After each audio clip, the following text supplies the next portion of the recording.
No one wanted her.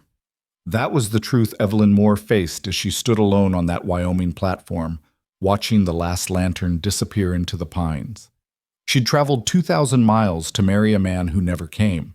But what she didn't know, what no one knew, was that a 6-year-old girl with ink-stained fingers had written those letters, forged her father's name, and chosen Evelyn to fill the emptiness in their broken home.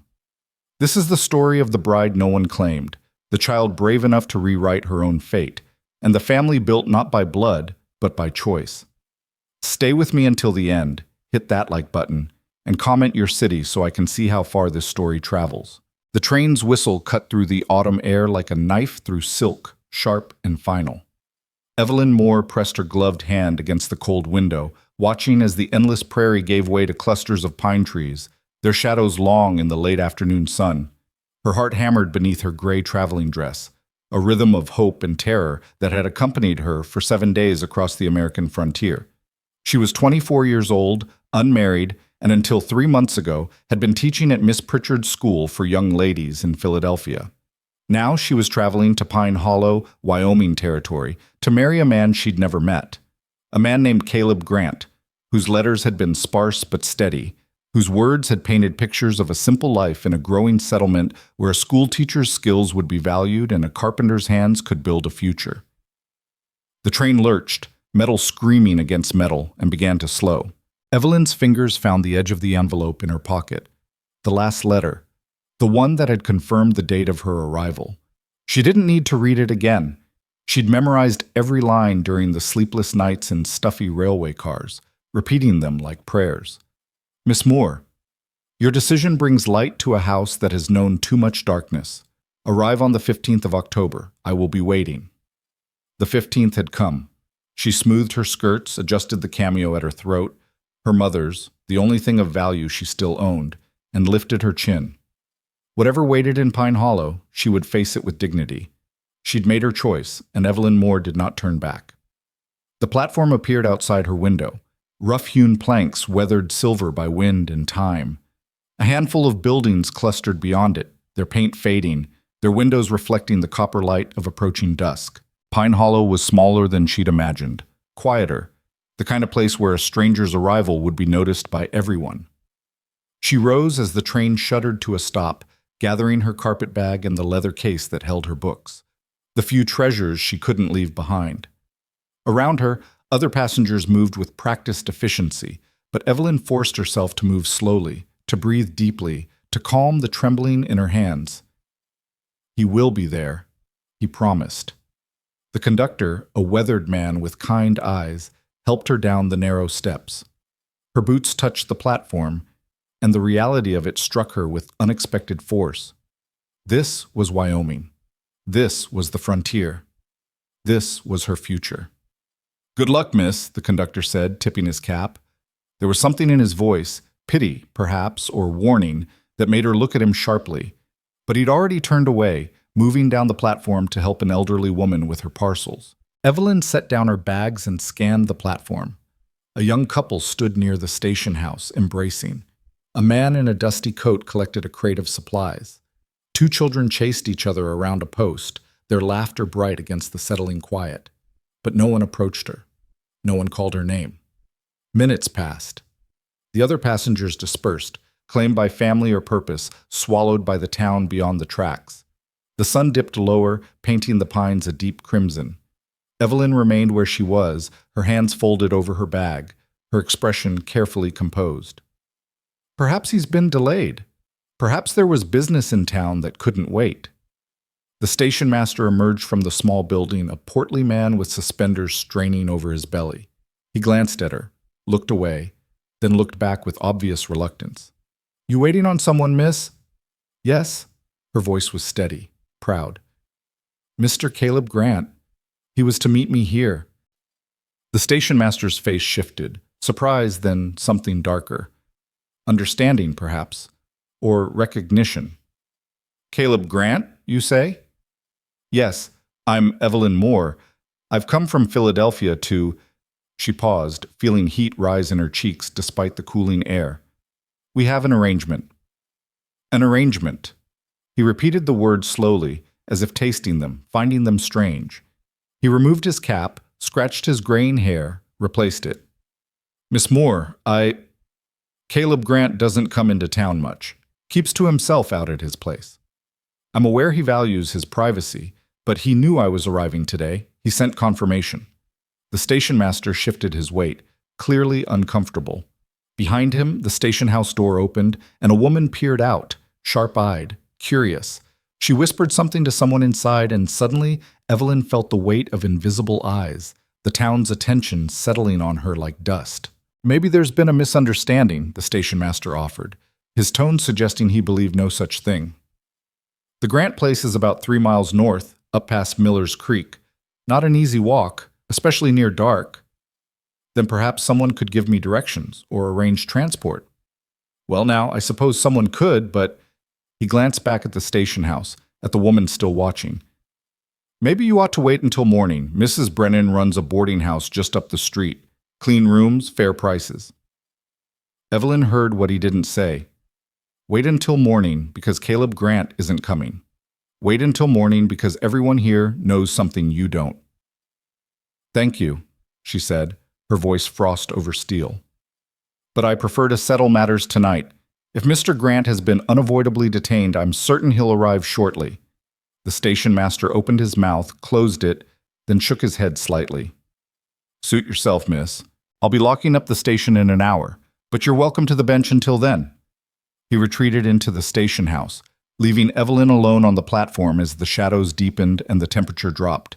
She moved to the bench he'd indicated, a simple wooden affair with no back, facing the tracks rather than the town, and sat down carefully, arranging her skirts, keeping her spine straight. He will come. But the minutes stretched into an hour, and the hour stretched toward 2. The station master locked his doors and left without another word, though his glance was heavy with pity. Other townspeople passed, a shopkeeper closing his store, a woman herding children home, a rancher on horseback who slowed to stare before riding on. Evelyn met each gaze steadily, refusing to look away first, refusing to show the fear that was beginning to curl cold fingers around her heart. The sun set. Stars emerged, sharp and cold in the crystalline sky. Evelyn's fingers had gone numb despite her gloves. Her traveling dress, adequate for Philadelphia's autumn, proved woefully insufficient for Wyoming's evening chill. Still, she sat, her bags at her feet, her pride the only thing keeping her upright. A door opened across the street. A saloon, by the sound of it, voices and piano music spilling into the night. Several men emerged, their laughter loud, their gaits unsteady. They noticed her immediately. "Well, well," one called out, his words slurring. "What do we have here? Lady sitting all alone in the dark?" Evelyn didn't respond, didn't move. She'd learned long ago that engaging with such men only encouraged them. "Maybe she needs some company," another suggested, and they began to cross the street, their boots loud on the packed dirt. "That's enough, boys." A new voice, sharp with authority. A tall man stepped from the shadows near the general store. The sheriff, judging by the star on his vest. He moved between Evelyn and the approaching men with casual confidence. "Mrs. Brennan's is 2 doors down. I suggest you head that way." "We weren't doing nothing, Sheriff Turner. And you're going to keep it that way." He waited until they'd shuffled off, muttering, before turning to Evelyn. His face was weathered, his eyes thoughtful in the lamplight from the saloon. "Miss, it's not safe for a lady alone out here after dark." "I'm waiting for someone." "I heard." He tilted his head, studying her. "Heard you've been waiting since the train came in. That's near 3 hours now." "Then you understand why I can't leave." Sheriff Turner sighed, a sound of resignation rather than irritation. He was perhaps 40, with the careful movements of a man who'd learned to read situations quickly. "Miss Moore, is it?" "Yes." "I'm Sheriff James Turner. I've known Caleb Grant for 5 years since he came to Pine Hollow. He's a good man, but he's complicated. Lost his wife in childbirth, and the grief nearly broke him. Barely speaks to anyone, barely comes to town. Lives out there with his little girl, just the 2 of them." Evelyn's hands tightened on her bag. "He wrote to me, multiple letters. He asked me to come." Something shifted in the sheriff's expression. Surprise, quickly masked. Caleb wrote to you. You're certain? Of course I'm certain. I have the letters. May I see them? It was presumptuous, perhaps even rude, but something in his tone made Evelyn reach into her carpetbag. She withdrew the bundle of letters, tied with a ribbon, and handed them over.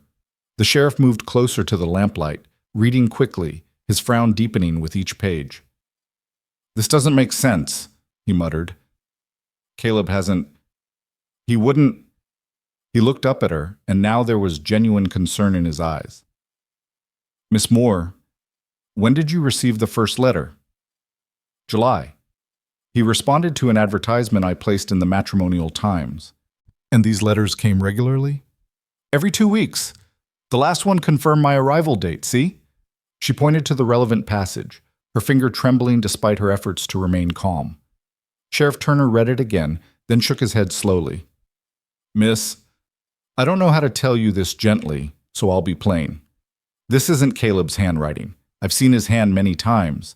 Receipts, orders for the furniture he builds. This is neater, more careful. Caleb writes like a man who learned late and never got comfortable with it. These letters are written by someone who's had proper schooling. The world tilted. Evelyn reached for the bench behind her, needing its solidity. That's not possible. Who else would... I don't know. But I do know Caleb hasn't been expecting anyone. Last time I saw him, about a week ago when he came in for supplies, he didn't mention a thing about a bride arriving. The word bride hung in the air between them, suddenly absurd. Evelyn felt something crack inside her chest.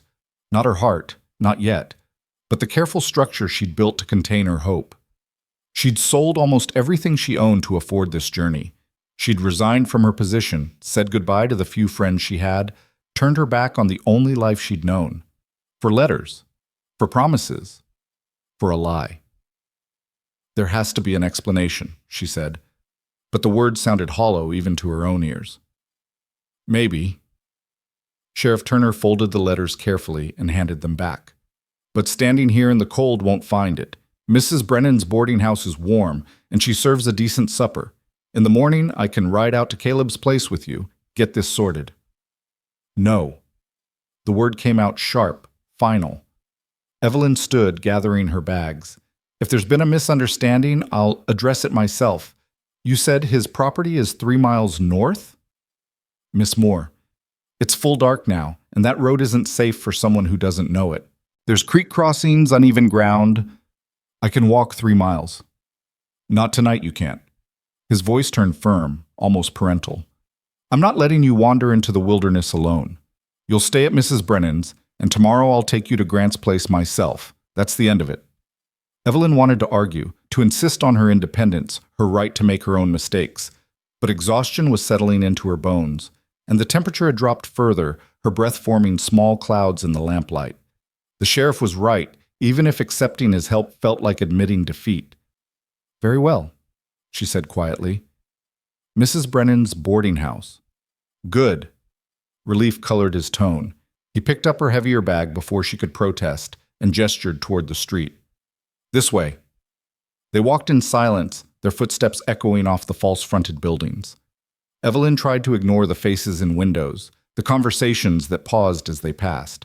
The town was small enough that her presence had already become gossip, her abandonment on the platform a story to be shared over supper tables and whispered in shops. The woman who came all this way for a man who didn't want her. Mrs. Brennan's boarding house was a 2-story structure with a wide porch and lace curtains in every window. Light spilled from inside, warm and inviting, mocking Evelyn's cold reality. The sheriff climbed the steps and knocked, and a moment later the door opened to reveal a stout woman in her 50s with shrewd eyes and flour-dusted hands. Sheriff Turner? She wiped her hands on her apron, her gaze moving past him to Evelyn. And you must be the young lady from the train. I heard you were still waiting. Of course she had. The entire town had probably heard. Mrs. Brennan, this is Miss Evelyn Moore. She needs a room for the night. Does she now? Mrs. Brennan stepped back, allowing them entry into a hallway that smelled of baking bread and lemon oil. Well, come in then, both of you. No sense standing in the cold. The interior was meticulously clean, almost aggressively neat. Evelyn counted 4 doors off the main hallway, stairs leading up to the second floor, and a parlor to the right where two elderly gentlemen sat playing checkers. They looked up as she entered, curiosity naked on their faces. "I have a room at the back," Mrs. Brennan said, all business now.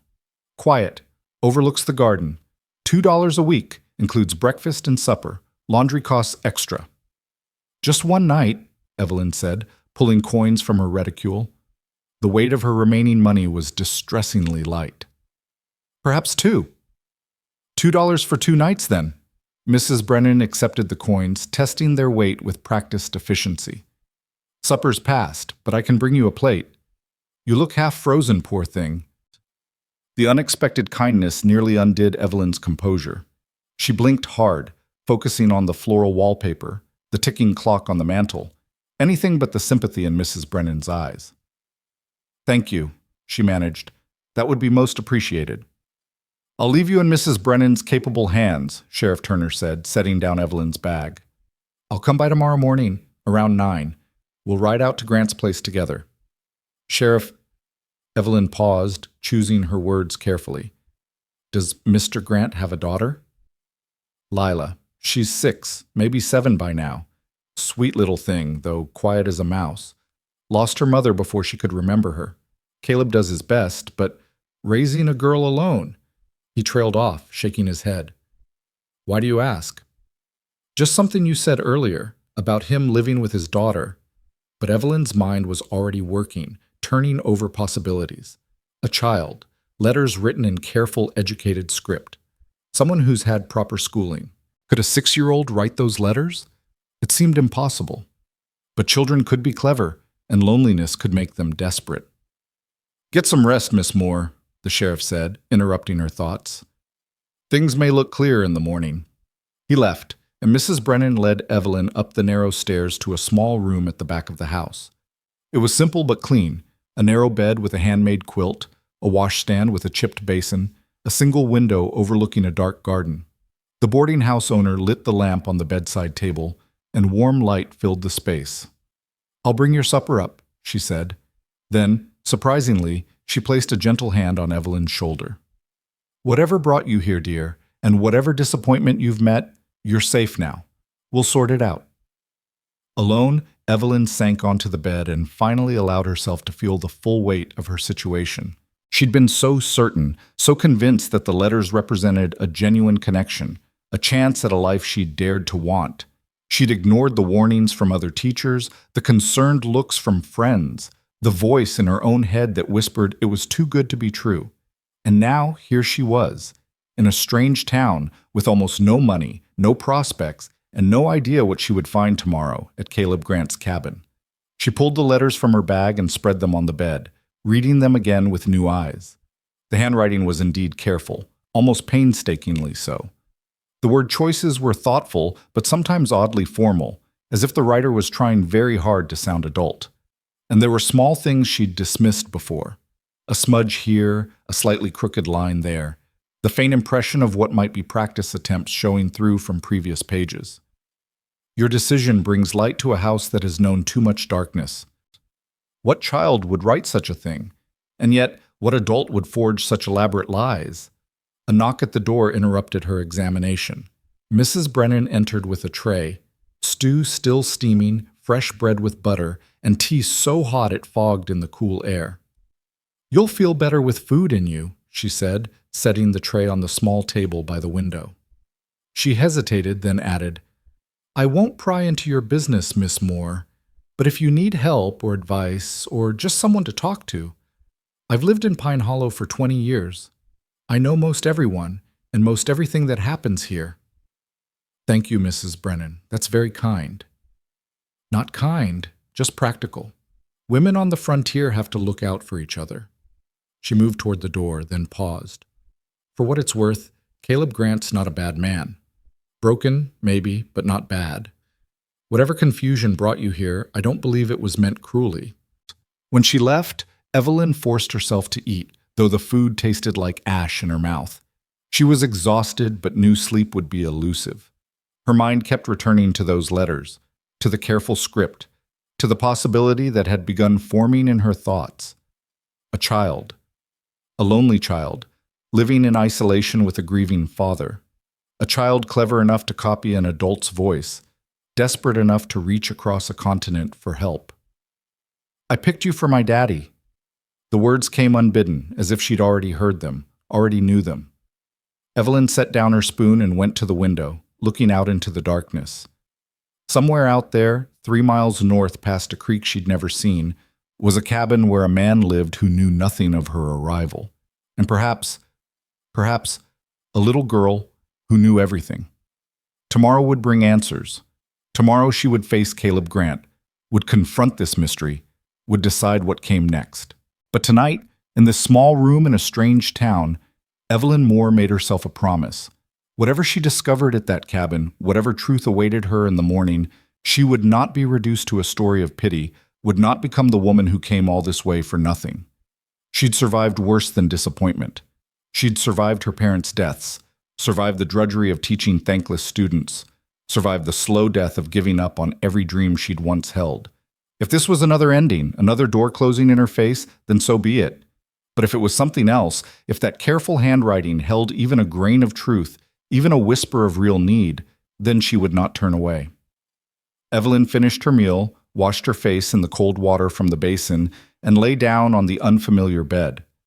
Through the thin walls, she could hear Mrs. Brennan moving about downstairs, the murmur of voices from the parlor, the distant sound of piano music from the saloon. Normal sounds of life continuing, indifferent to her crisis. She closed her eyes and let herself remember why she'd answered that advertisement in the first place. Not because she was desperate, though she had been. Not because she was running away, though she was. But because somewhere in those careful letters, she'd heard an echo of her own loneliness, her own hunger for something more than the narrow life she'd been living. Your decision brings light to a house that has known too much darkness. Whether written by man or child, that sentence was true. She could feel it. And tomorrow, when she finally met Caleb Grant, and whatever waited in his cabin, she would find out if there was any light left in her to give. Sleep came eventually, fitful and dream-haunted. In her dreams, she walked through endless forests of pine, following a voice she couldn't quite hear, searching for a house she couldn't quite see. And always, just ahead of her, a small figure in a patched dress, running faster than Evelyn could follow, leaving footprints that disappeared as soon as they were made. She woke before dawn to the sound of roosters crowing and the smell of coffee drifting up from below. For a moment, she didn't remember where she was. Then it all came back. The platform, the waiting, the truth she'd learned about the letters. Evelyn rose and dressed carefully, putting on her other traveling dress, the dark blue one that wouldn't show dust from the road. She repacked her bags, checked her remaining money, and went downstairs where Mrs. Brennan had already set out breakfast for her early rising boarders. "Sheriff Turner will be here soon," the older woman said, pouring Evelyn a cup of strong coffee. "Eat something first. It's a rough ride out to Grant's place." Evelyn managed some eggs and toast, forcing herself to eat despite the anxiety twisting her stomach. The 2 elderly gentlemen from the night before nodded politely but didn't speak, sensing perhaps that she needed silence. She was finishing her second cup of coffee when she heard horses outside. Through the window, she saw Sheriff Turner dismounting, leading a second horse, a gentle-looking mare, saddled for riding. This was it, the moment of truth. Evelyn stood, smoothed her skirts, and reached for her bags. Mrs. Brennan stopped her with a hand on her arm. "Leave those here for now," she said quietly. "You can always come back for them." The implication hung in the air. You might need to come back. You might not be staying. "Thank you, Mrs. Brennan, for everything." Outside, the morning air was crisp and clear, the sky a brilliant blue unmarred by clouds. Sheriff Turner helped Evelyn onto the mare, adjusting the stirrups for her shorter legs. "Have you ridden much, Miss Moore?" "Some. It's been a while." "Rosie here's gentle as a lamb. Just hold the reins steady and she'll follow my horse." He swung up onto his own mount, a large bay gelding. "You ready?" No, she wasn't ready, but she nodded anyway because what choice did she have? They rode north through the awakening town, past the general store just opening its doors, past the church with its white-painted steeple, past the last scattered houses until there was nothing but open land and the forest of pines ahead. The road, such as it was, became a rutted track winding between the trees. Sheriff Turner set an easy pace, clearly mindful of Evelyn's riding skills. They crossed a shallow creek, the horses picking their way carefully over smooth stones. The forest deepened, pine scent thick in the cool air, birds calling from hidden branches.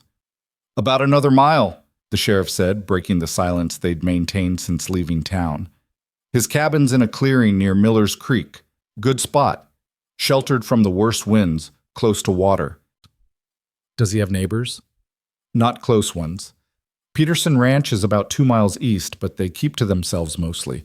Caleb's place is pretty isolated, which is how he likes it. And the little girl, Lila, she doesn't go to school?" Sheriff Turner's jaw tightened. "There's been talk about that. Technically, the law says children should be educated, but out here, enforcing it's another matter. Some folks think Caleb ought to send her to town for lessons, but..." He shrugged. "She seems bright enough when you see her. Shy, but bright." They rode in silence for another few minutes, the track narrowing, branches reaching overhead to form a canopy that filtered the sunlight into shifting patterns. Then the trees opened up, and Evelyn saw it. A cabin nestled at the edge of a clearing, weathered logs chinked with moss, a stone chimney at one end. Smoke rose from it, thin and gray in the morning light. Someone was home. Sheriff Turner reined in his horse, and Evelyn did the same, her heart hammering. The cabin looked solid but lonely, its single window reflecting the sky. A small barn stood behind it, and beyond that she could see the gleam of water. The creek, she supposed. It was a harsh kind of beautiful, isolated, and stark. The cabin door opened, and a man stepped out, Caleb Grant. Even from this distance, Evelyn could see the tension in his posture, the way his hand moved instinctively to his side where a working man might carry tools. He was tall, broad-shouldered, wearing rough work clothes and an expression that looked carved from the same granite as the mountains in the distance. He stared at them, motionless, as they approached. Sheriff Turner raised a hand in greeting. "Morning, Caleb. Got a situation here that needs sorting." "Turner." The voice was deep, rough with disuse. His gaze moved to Evelyn, and she saw his eyes, dark, guarded, filled with something that might have been grief or anger, or both. "Who's this?" Before the sheriff could answer, a small figure darted out from behind the cabin, moving so quickly she was almost a blur.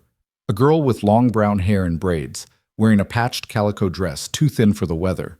She stopped abruptly when she saw the visitors, her eyes going wide.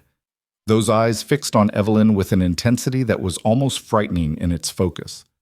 "Lila!" Caleb called, his tone sharp with warning. "Inside!" But the girl didn't move. She stood frozen, staring at Evelyn with an expression of wonder and terror and desperate hope all mixed together. And in that moment, seeing that small face, those haunted eyes, Evelyn knew with absolute certainty. The letters, the careful script, the impossible hope, all of it had come from this child.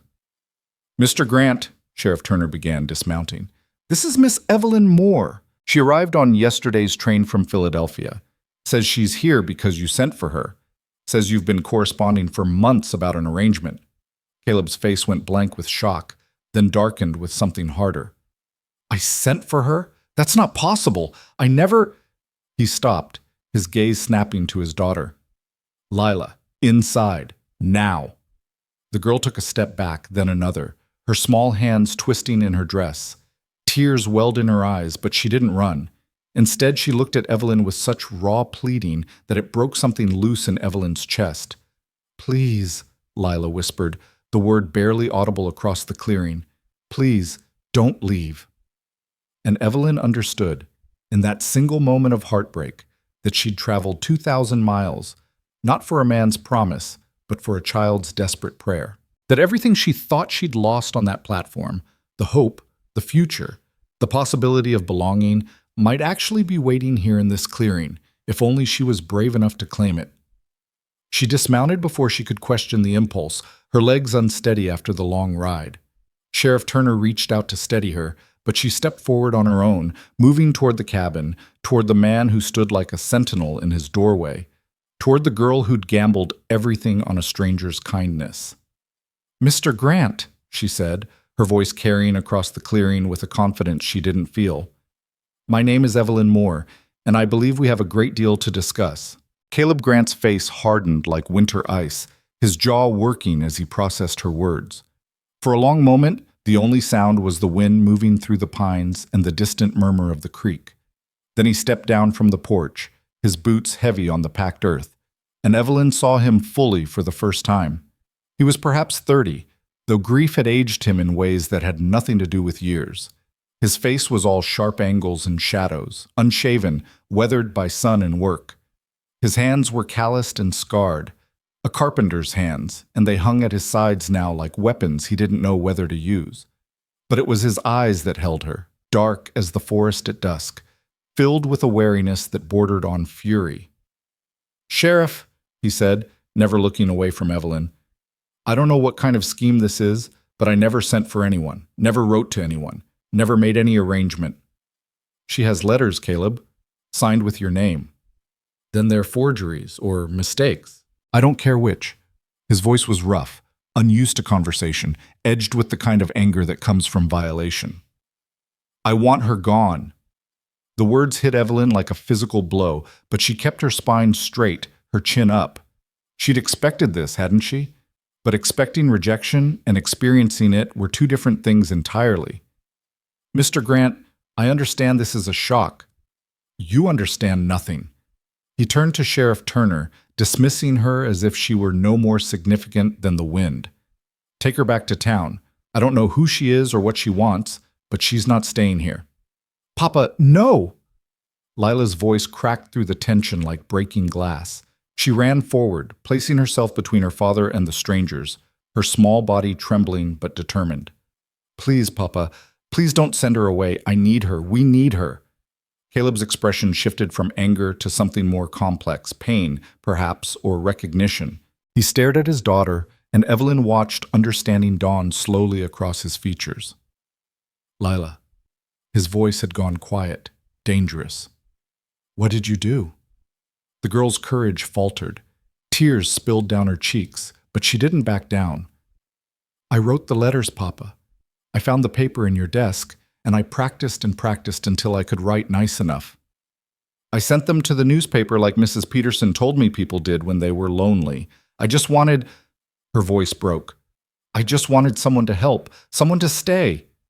The silence that followed was terrible. Caleb seemed to fold inward, his shoulders sagging as if under an impossible weight. He raised one hand to his face, pressed his palm against his eyes, and when he lowered it, all the anger had drained away, leaving only exhaustion. "7 years old," he whispered. "You're 7 years old, Lila. How could you possibly—" He couldn't finish. He looked at Evelyn then, really looked at her, and she saw apology and shame and desperate weariness all tangled together. "Miss Moore, there are no words. What my daughter did was wrong, unforgivable. The deception, the cost to you, the cost was mine to pay," Evelyn interrupted quietly. "No one forced me onto that train. I came because I chose to."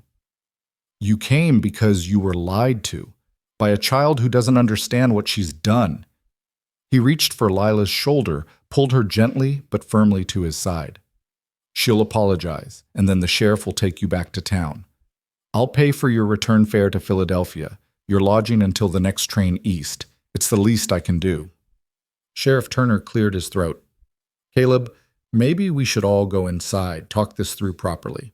It's cold out here, and Miss Moore's had a long journey. There's nothing to talk through." "I think there is." Evelyn spoke before she could question the wisdom of it. 3 pairs of eyes turned to her.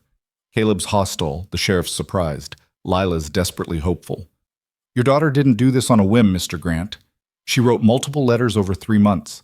She maintained a correspondence. She convinced me of a reality that, while false in its authorship, might be true in its need. We don't need—" "Yes, you do." The words came out sharper than she intended, sharpened by her own anger and fear and the reckless courage of having nothing left to lose. "Look at her, Mr. Grant. Really look at her. She's 7 years old, living in isolation with a father who, by all accounts, barely speaks to anyone. She's clever enough to forge letters, desperate enough to reach across a continent for help, and brave enough to stand here now knowing she might be punished for it. That's not the behavior of a child who's thriving." Caleb's face darkened again, but this time there was something defensive in it, something wounded. I take care of my daughter. I don't doubt that you keep her fed and sheltered, but is she educated? Does she have friends, playmates, any contact with other children? Does she know how to read beyond what she's taught herself? Does she— Enough. His voice cracked like a whip. You know nothing about us, nothing about what we've survived, what we've lost. You have no right. You're absolutely correct. Evelyn stepped forward, close enough now to see the fine lines around his eyes, the gray threading through the dark hair at his temples. I have no right to judge you, but I do have the right to speak for myself, and here is my truth, Mr. Grant. I sold everything I owned to come here. I gave up my position, my home, my life, such as it was. I have $17 to my name and no prospects in Philadelphia worth returning to. So before you put me on that train east, answer me one question honestly. He said nothing, but his jaw tightened. Does your daughter know how to read?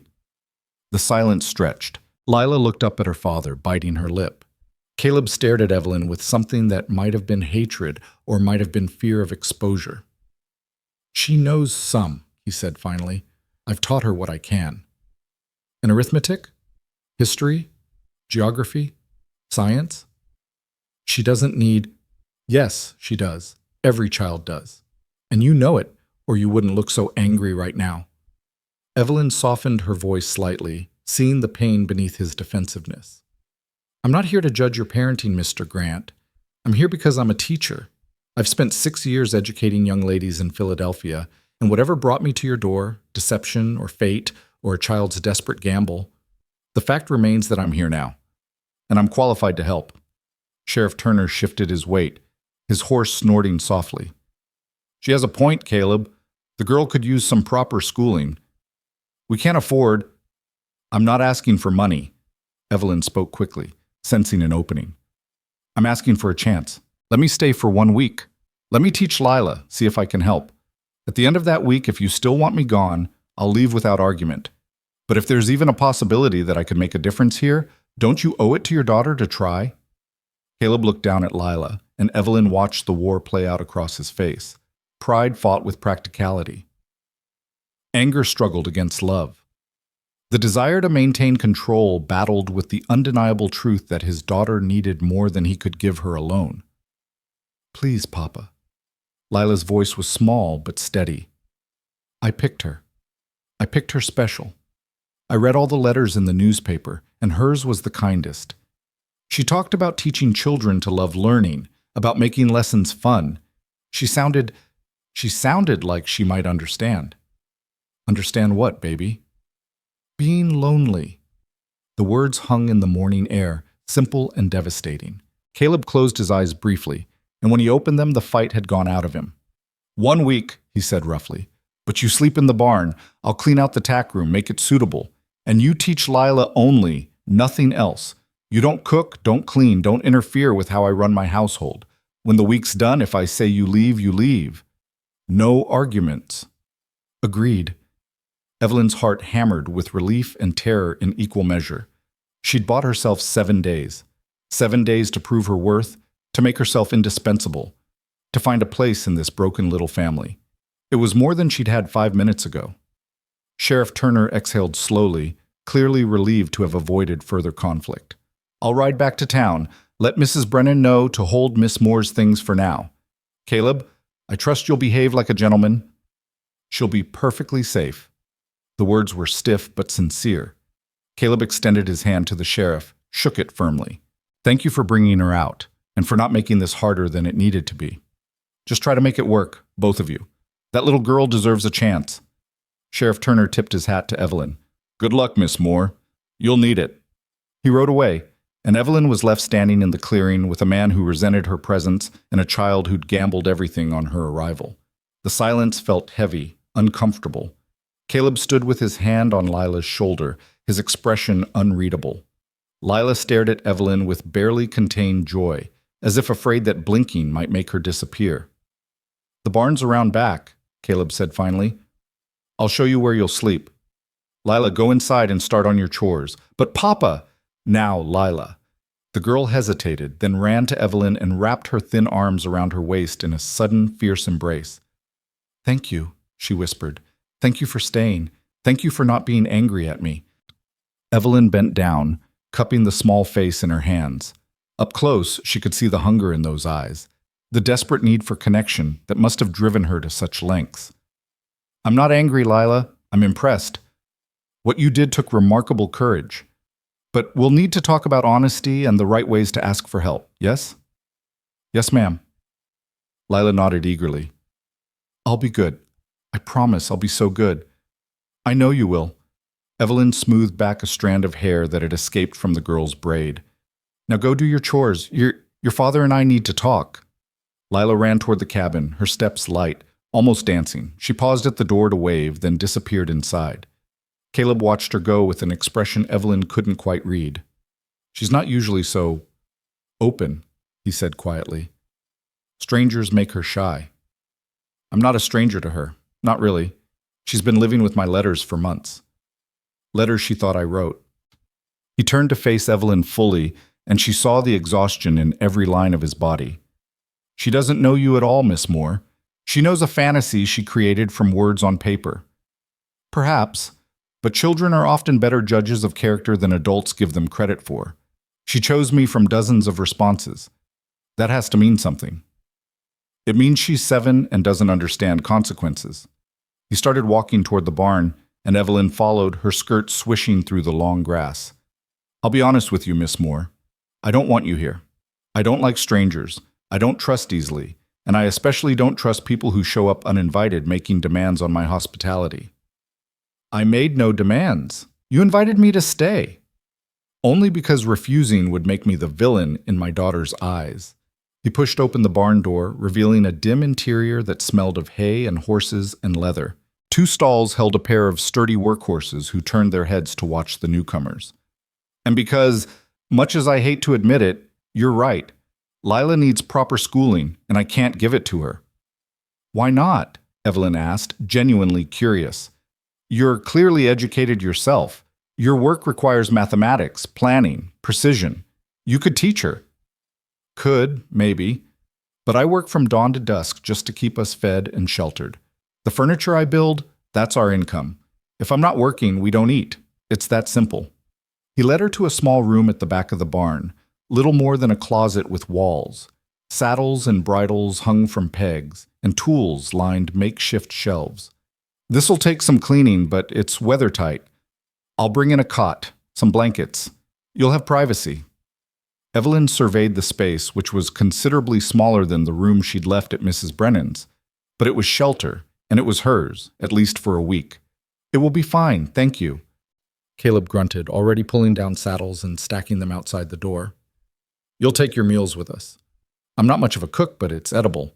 And you'll teach Lila in the main room where I can see you both. I want to know what you're teaching her. Of course. Evelyn moved to help him clear the space, but he waved her off. I'll handle this. You should, I don't know, get settled. Or something. He paused, leather reins in his hands, not looking at her. Miss Moore, I need you to understand something. My daughter is everything to me. The only thing. If you hurt her, if you disappoint her, if you make promises you can't keep, I won't. You can't know that. People leave. People die. Promises break.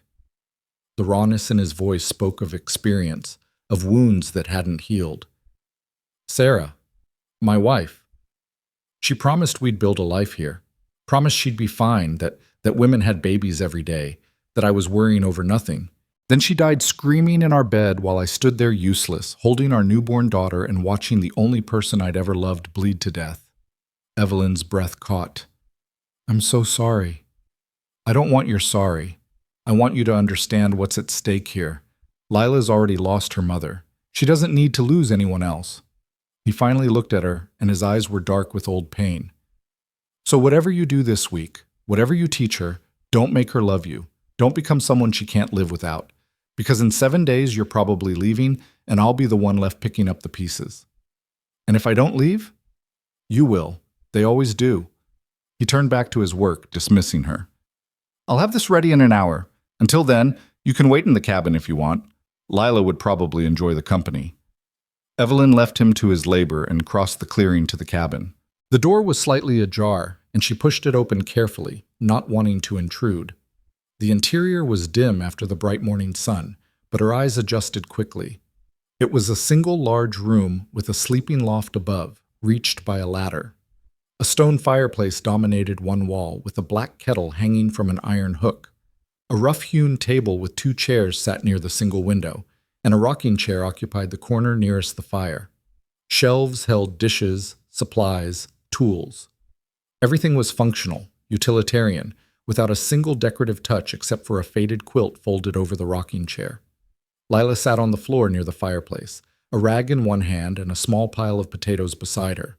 She looked up as Evelyn entered, her face brightening immediately. "Papa says I have to peel these for supper. Do you want to help? We could talk while we work." Evelyn remembered Caleb's words. You don't cook, don't clean, don't interfere. But surely sitting with a child while she worked wasn't interference. She settled onto the floor beside Lila, careful of her skirts, and picked up a potato and the spare knife. "I'd be happy to help. And yes, we should talk. About your letters, for one thing." Lila's hands stilled. "Are you very angry?" "I'm not angry, but I am curious. How did you learn to write so well? Your father said he's been teaching you, but those letters were quite sophisticated for a 7-year-old.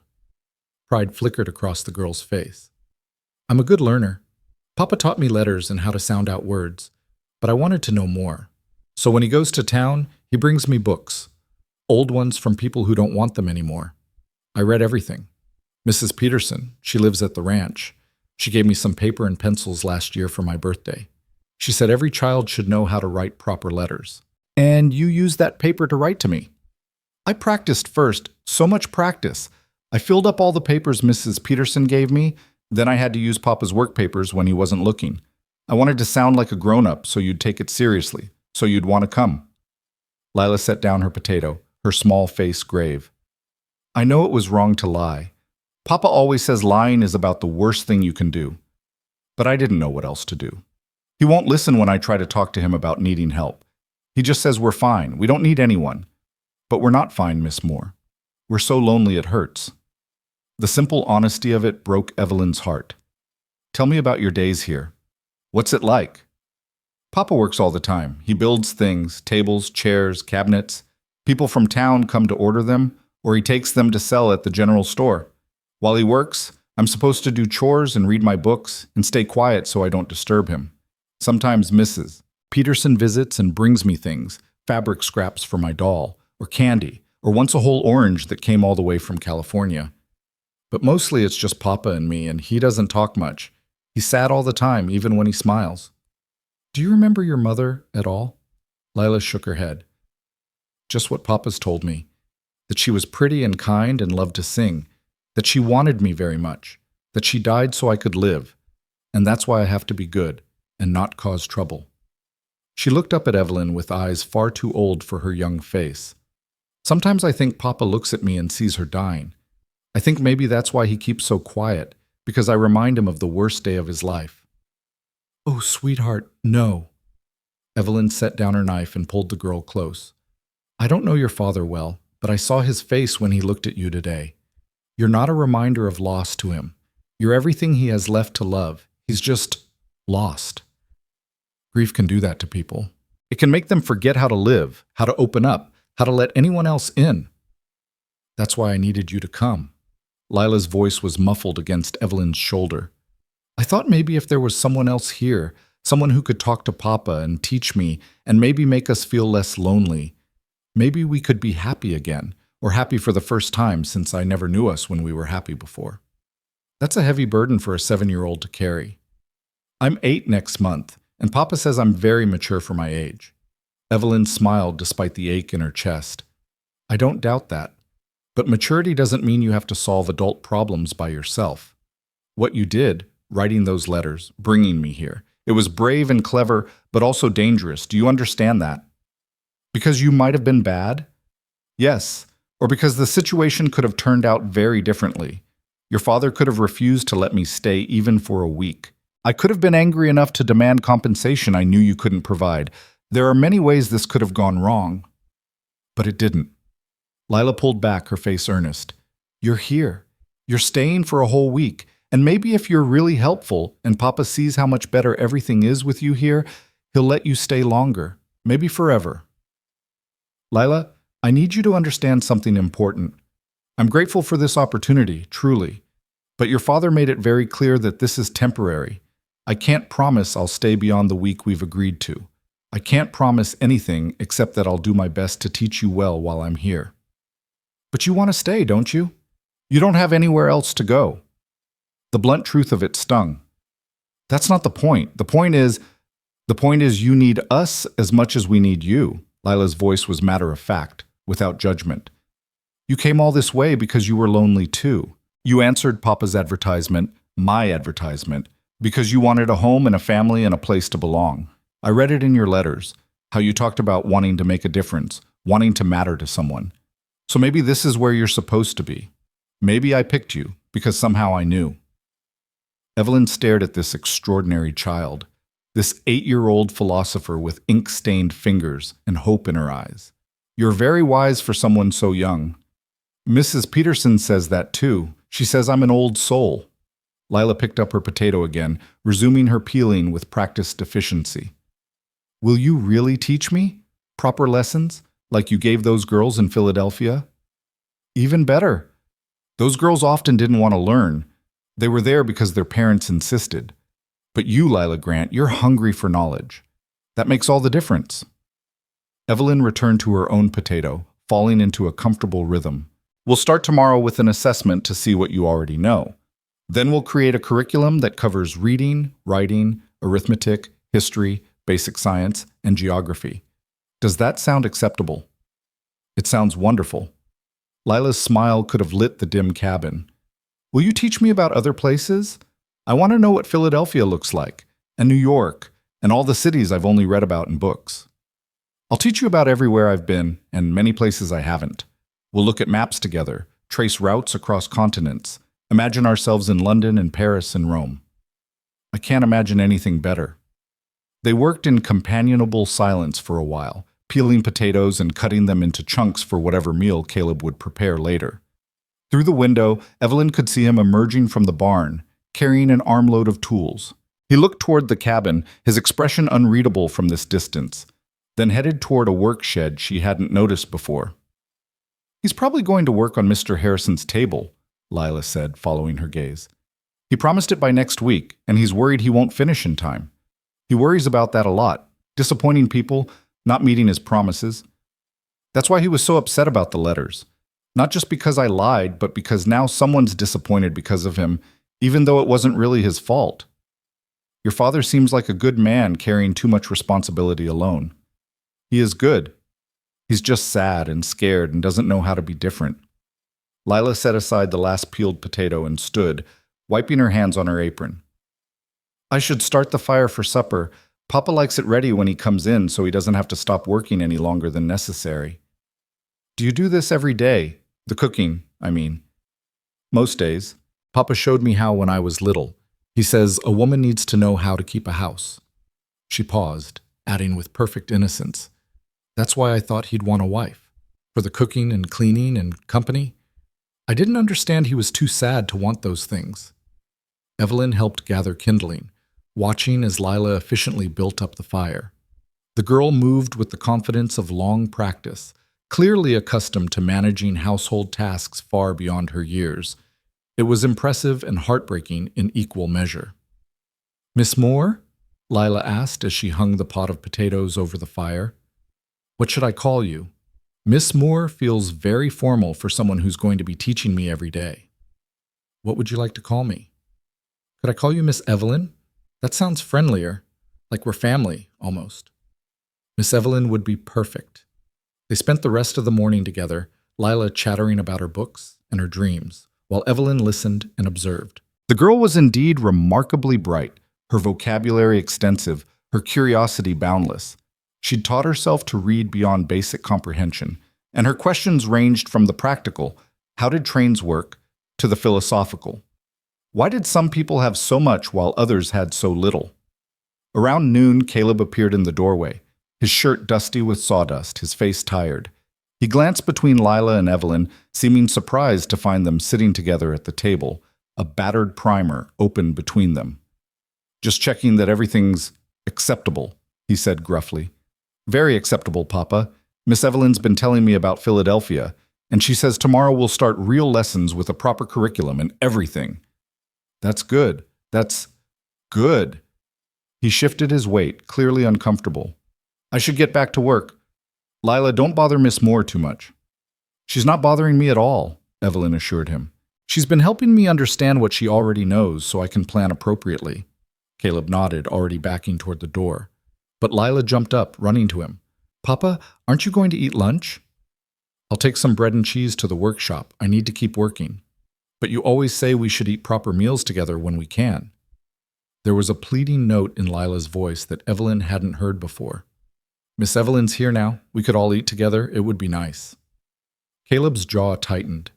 He looked at Evelyn, then back at his daughter, clearly trapped between his desire to maintain distance and his inability to deny Lila anything. "I suppose I could take a short break." They ate simple fare: bread, cheese, some dried apples.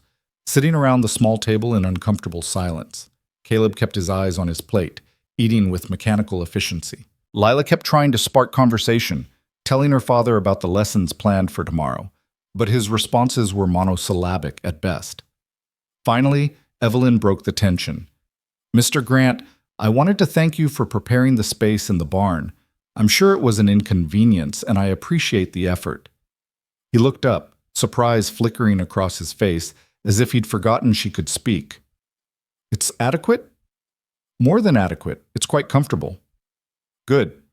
He returned to his food, but after a moment added, "There's a basin out there now, and I brought a pitcher for water. Lila can show you where the well is, and there's extra blankets if you need them. Gets cold at night this time of year." "Thank you. That's very thoughtful." Another silence. Then Lila, bless her, tried again. "Papa, Miss Evelyn says she can teach me about geography and history and all sorts of things you don't have time to teach. Isn't that wonderful?"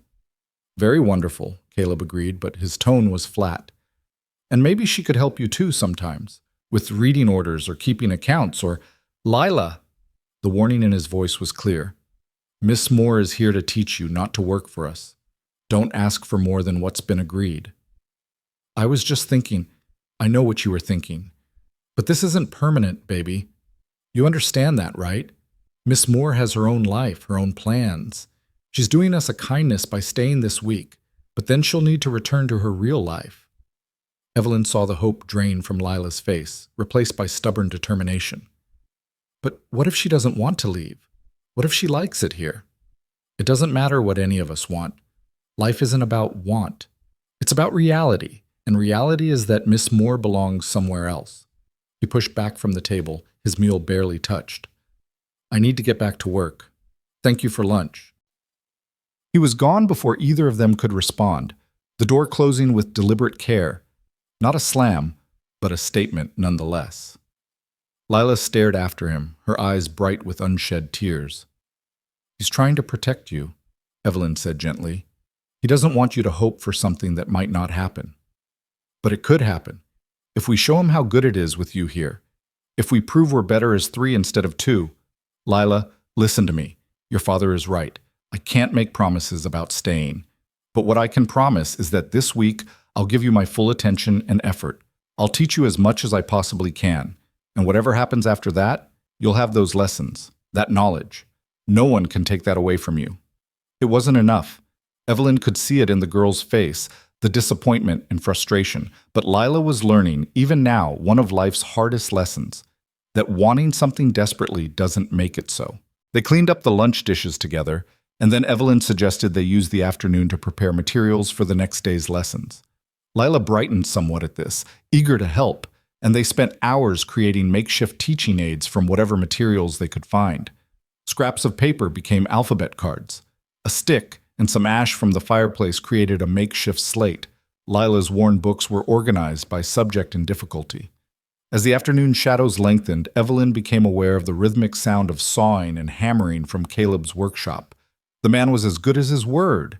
He worked ceaselessly, pausing only when absolutely necessary. It was both admirable and concerning.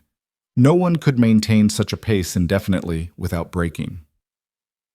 As evening approached, Lila began preparing supper, a stew using the potatoes they'd peeled earlier, along with some preserved meat and vegetables from the root cellar.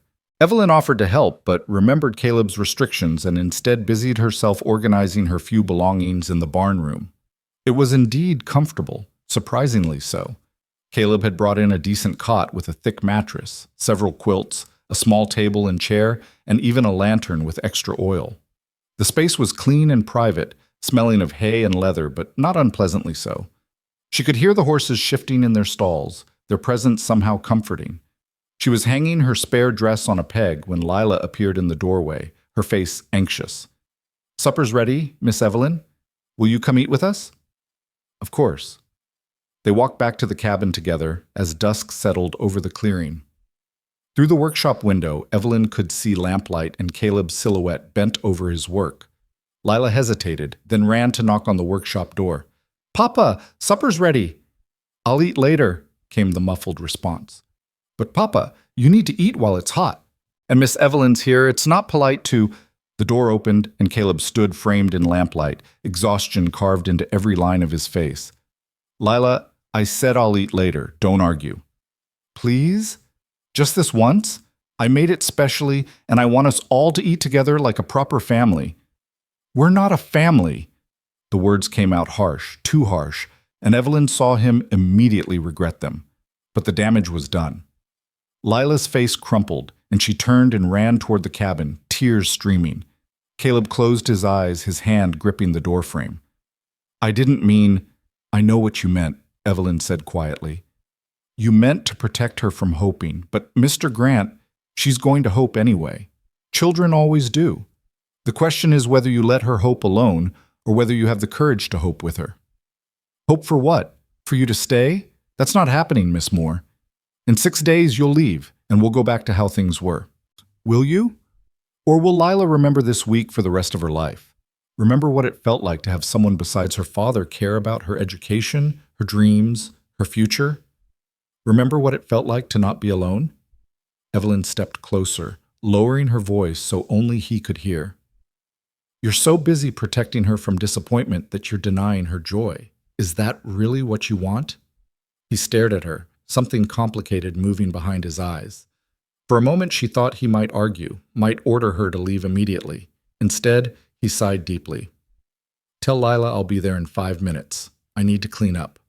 He closed the door, leaving Evelyn alone in the gathering darkness. She hurried back to the cabin where she found Lila sitting by the fire, wiping her eyes with her apron. "He's coming," Evelyn said softly. "He just needs a few minutes." "He hates me." "Oh, sweetheart, no. He loves you more than anything in this world. He's just scared." "Scared of what?" "Of losing you. Of failing you.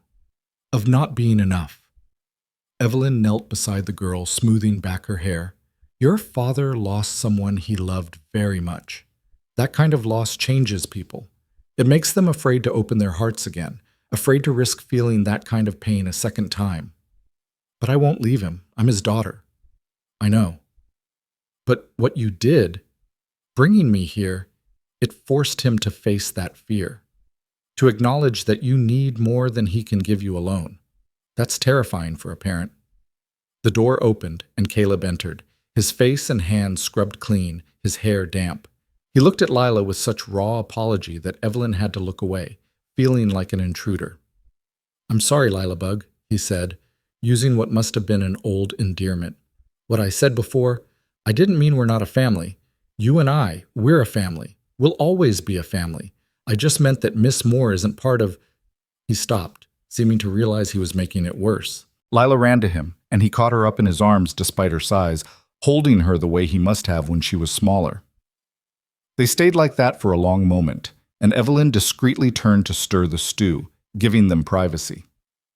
When they finally sat down to eat, the atmosphere was different, still awkward, but with an undercurrent of something softer. They ate mostly in silence, but it was a companionable silence rather than a hostile one. Occasionally, Lila would comment on something, and both adults would respond. Small, careful steps towards something that might, with time and patience, resemble normalcy.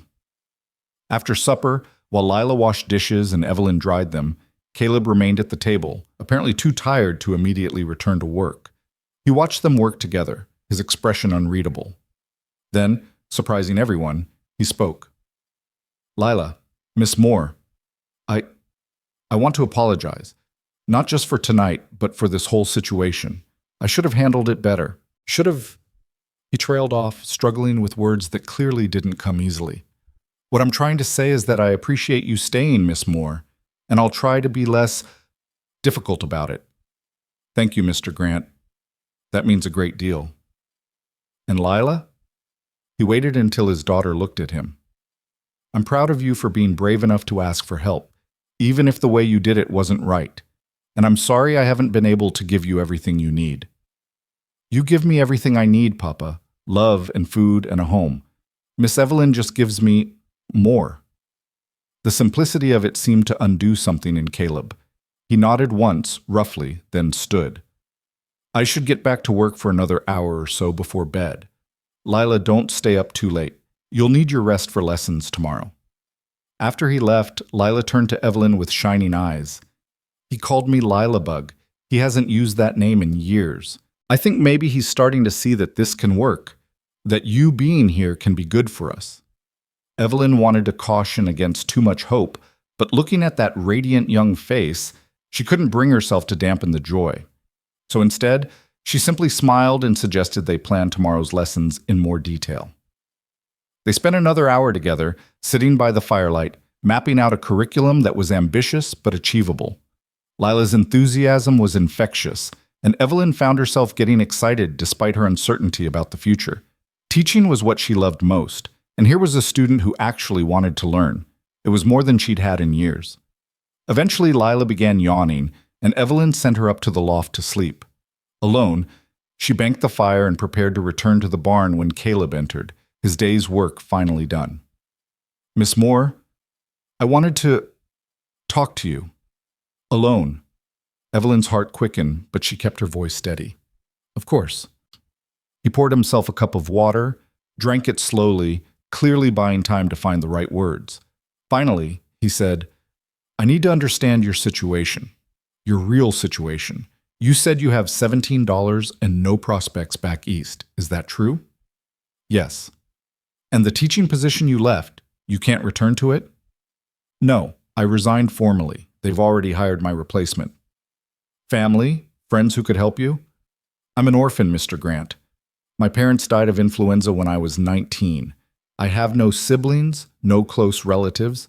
The friends I had in Philadelphia were professional acquaintances more than true companions." She met his eyes steadily, refusing to be ashamed of her circumstances. "I came west because I had nothing left to hold me east. So yes, when your daughter wrote those letters, I saw them as an opportunity for a new beginning.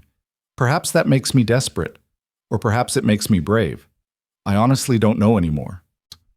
He studied her for a long moment, and she could see him reassessing, recalculating. "So if you leave here after the week is done, what will you do?" "Find work somewhere, perhaps in Pine Hollow, if there are positions available. I could teach privately, or work in a shop, or, be honest.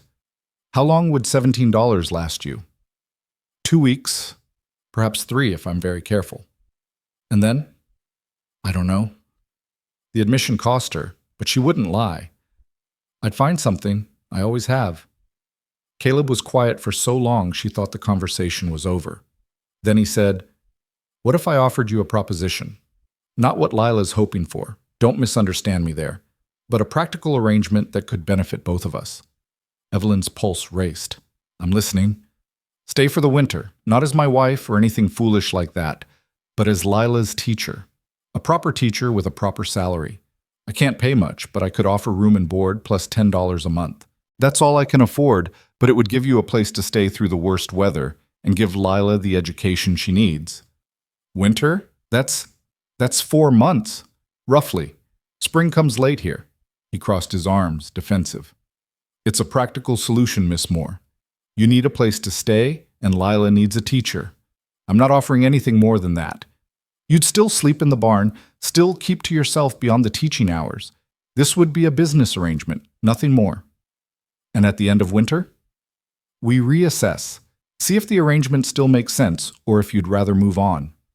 He held her gaze, and she saw something in his eyes she hadn't expected. Hope, carefully guarded, but there nonetheless. I know it's not ideal, it's not what you traveled here for, but it's what I can offer, and it's genuine. Evelyn's mind raced through the implications. 4 months. A salary, however modest. Time to teach Lila properly. Time to perhaps help this broken family heal. Time to figure out her own future.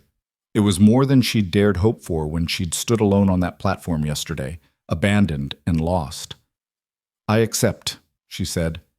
Caleb exhaled and some of the tension left his shoulders. Good. That's good.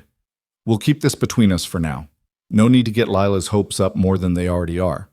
At the end of the week, if things are going well, we'll tell her about the extended arrangement. Mr. Grant, Caleb, if you're going to be here for months, you might as well use my given name. When we're alone, at least. Caleb, then. I want you to know that I'll honor the boundaries you've set. I'm not here to disrupt your life or to force myself into places I'm not wanted. I'm here to teach your daughter and earn my keep, that's all. I know. He moved toward the door, then paused. But, Miss Moore, Evelyn, if you do stay, if this arrangement works, try not to become too important to her. Try not to let her love you too much. Because when you eventually leave, as you will, it'll destroy her. And I don't know if I can put her back together again. He left before she could respond, his words hanging in the air like a prophecy or a warning. Evelyn stood alone in the cabin, listening to his footsteps fade toward his workshop, and wondered what she'd just agreed to. 4 months. 120 days to prove herself useful, to teach a hungry mind, to perhaps, despite all warnings and wisdom, become part of something larger than her own lonely existence. She returned to the barn, to her small room with its comfortable cot and the sound of horses breathing in the darkness. Tomorrow would bring lessons and careful negotiations of boundaries. Tomorrow would test whether a teacher, a carpenter, and a clever child could build something lasting from the fragments of their separate loneliness. But tonight, for the first time since stepping off that train, Evelyn Moore allowed herself to feel something dangerously close to hope. The morning arrived cold and clear, frost glittering on the grass like scattered diamonds. Evelyn woke to the sound of Caleb already at work in his shop, the rhythmic rasp of his saw a steady heartbeat beneath the silence. She dressed quickly in the chilly air, splashed icy water on her face from the basin, and made her way to the cabin where Lila was already awake, sitting at the table with her worn primer open before her. I've been practicing my letters, the girl announced proudly, showing Evelyn a slate covered in careful script. I want to be ready for proper lessons. You're more than ready, Evelyn assured her, genuinely impressed by the girl's dedication. Now, let's see what you really know. They spent the morning in assessment, and with each passing hour, Evelyn's admiration grew. Lila could read at a level far beyond her years, her comprehension remarkable. Her arithmetic was shakier. Caleb had taught her basic addition and subtraction, but nothing more complex, and her knowledge of history and geography was spotty, gleaned entirely from whatever books had happened to come her way. But her hunger to learn was boundless, her questions insightful, her memory exceptional. By midday, Evelyn had mapped out a comprehensive curriculum that would challenge Lila without overwhelming her. They were deep in discussion about multiplication tables when Caleb appeared for lunch, pausing in the doorway to watch them bent together over the slate. She's extraordinary, Evelyn told him quietly while Lila was washing her hands. I've taught girls twice her age with half her ability. She has a genuine gift. Something shifted in Caleb's expression, pride mixed with sadness. Her mother was clever too. Sarah could figure numbers faster than anyone I knew, kept all the accounts when we first came here, planned everything down to the penny. He paused, then added, I'm glad Lila takes after her in that way. They ate lunch together, and this time the conversation flowed more easily. Lila chattered about her lessons, demonstrating her newly learned multiplication facts, and even Caleb smiled slightly at her enthusiasm. It was a small moment, ordinary in its domesticity, but Evelyn felt its significance. This was what Lila had been seeking, not just education but connection, the simple warmth of 3 people sharing a meal and conversation. The days that followed fell into a rhythm that felt both strange and natural. Mornings were for lessons, reading, writing, arithmetic, with breaks for recitation and discussion. Afternoons, Lila practiced what she'd learned while Evelyn prepared the next day's materials and occasionally helped with household tasks, despite Caleb's restrictions. Evenings brought supper together, the conversation gradually becoming less stilted, more genuine. Caleb remained distant, but not hostile. He listened when Lila shared what she'd learned, asked occasional questions, even smiled now and then at his daughter's excitement. And sometimes, when he thought no one was watching, Evelyn would catch him looking at them with an expression she couldn't quite read, longing, perhaps, or regret, or something more complicated still. On the fourth day, Mrs. Peterson arrived. Evelyn heard the wagon before she saw it, the rattle of wheels and creak of wood announcing visitors. Lila ran to the window, her face lighting up. "It's Mrs. Peterson! Papa, Mrs. Peterson's here!" Caleb emerged from his workshop, wiping sawdust from his hands, his expression guarded. A stout woman in her 50s climbed down from the wagon with surprising agility, her sharp eyes taking in everything, the cabin, the workshop, and especially Evelyn, who'd stepped outside with Lila. "Caleb Grant," Mrs. Peterson called, her voice carrying authority. "I heard interesting news in town yesterday. Thought I'd come see for myself if the gossip was true." "Margaret," Caleb nodded stiffly. "What gossip would that be?" "That you've taken in a mail-order bride, that she arrived unexpected and you're keeping her in your barn." Mrs. Peterson's gaze fixed on Evelyn, assessment clear in every line of her weathered face. "You must be Miss Moore." "I am, though I'm not a mail-order bride, precisely. The situation is rather more complicated." "I imagine it is." Mrs. Peterson moved closer, studying Evelyn with the thoroughness of someone accustomed to judging horseflesh and character with equal skill. "You look educated, city-bred. What brings someone like you to the middle of nowhere?" "Mrs. Peterson," Caleb interjected, his tone warning. "Miss Moore is here as Lila's teacher, that's all."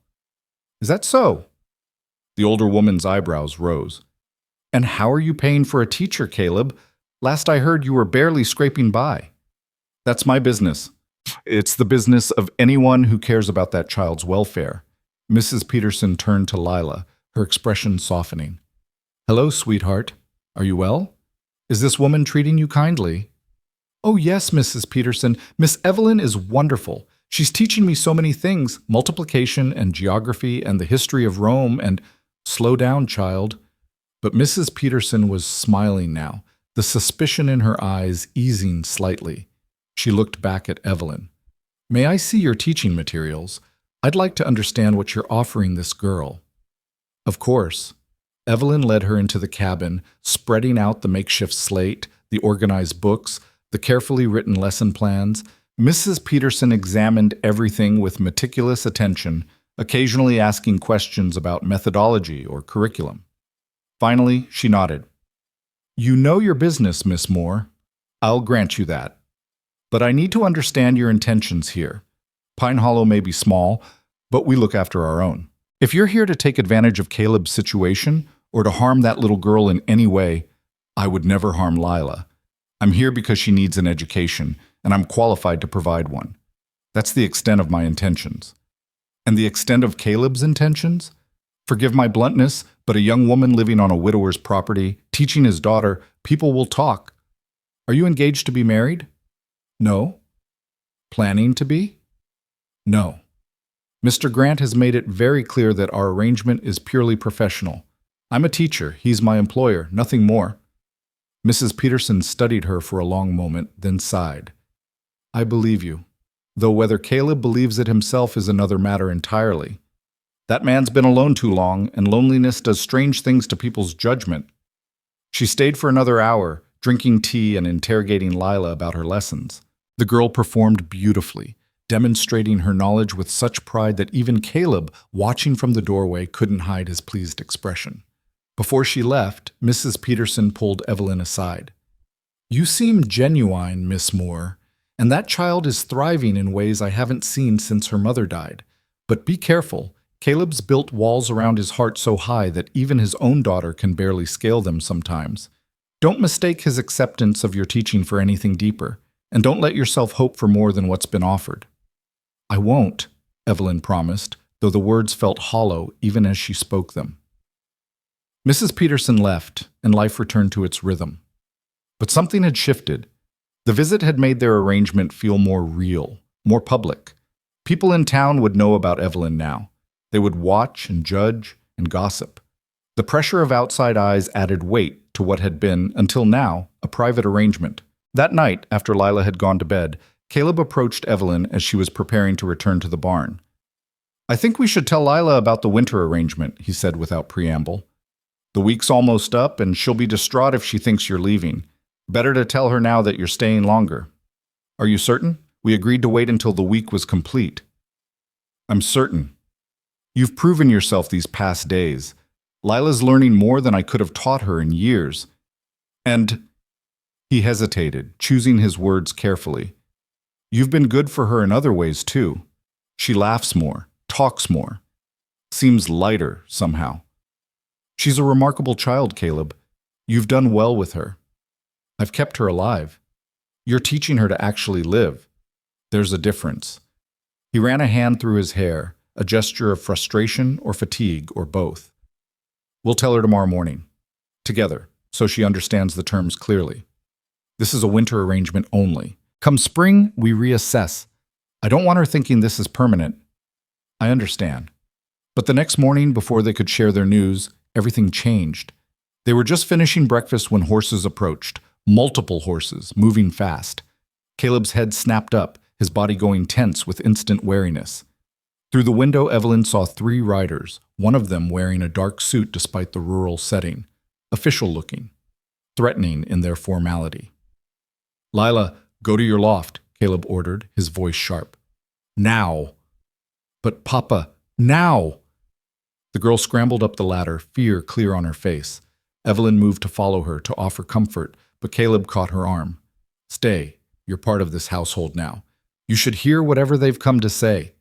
He opened the door before the visitors could knock, stepping out onto the porch with the solid presence of a man defending his territory. The suited man dismounted, flanked by 2 larger men who looked like hired muscle. Up close, Evelyn could see official papers clutched in the suited man's hand and her stomach clenched with foreboding. "Caleb Grant?" the suited man asked, though his tone suggested he already knew the answer. "That's right. Who's asking?" "My name is Raymond Thatcher. I'm an attorney from Cheyenne." He held up the papers. "I represent the estate of Sarah Grant, née Colburn. Specifically, I represent Mrs. Helen Colburn, Sarah's mother and Lila Grant's maternal grandmother." The color drained from Caleb's face. "Helen Colburn has no claim on my daughter." "I'm afraid she disagrees. Mrs. Colburn has filed a petition with the territorial court requesting custody of her granddaughter. She argues that a child being raised in isolation by a single father without proper education or female guidance is being neglected. She wishes to provide Lila with the advantages of city life, proper schooling, and appropriate supervision." "Neglected?" Caleb's voice was dangerous now, trembling with barely controlled rage. "My daughter is loved and cared for. She has everything she needs." "Does she attend school?" "She's being educated at home." "By you?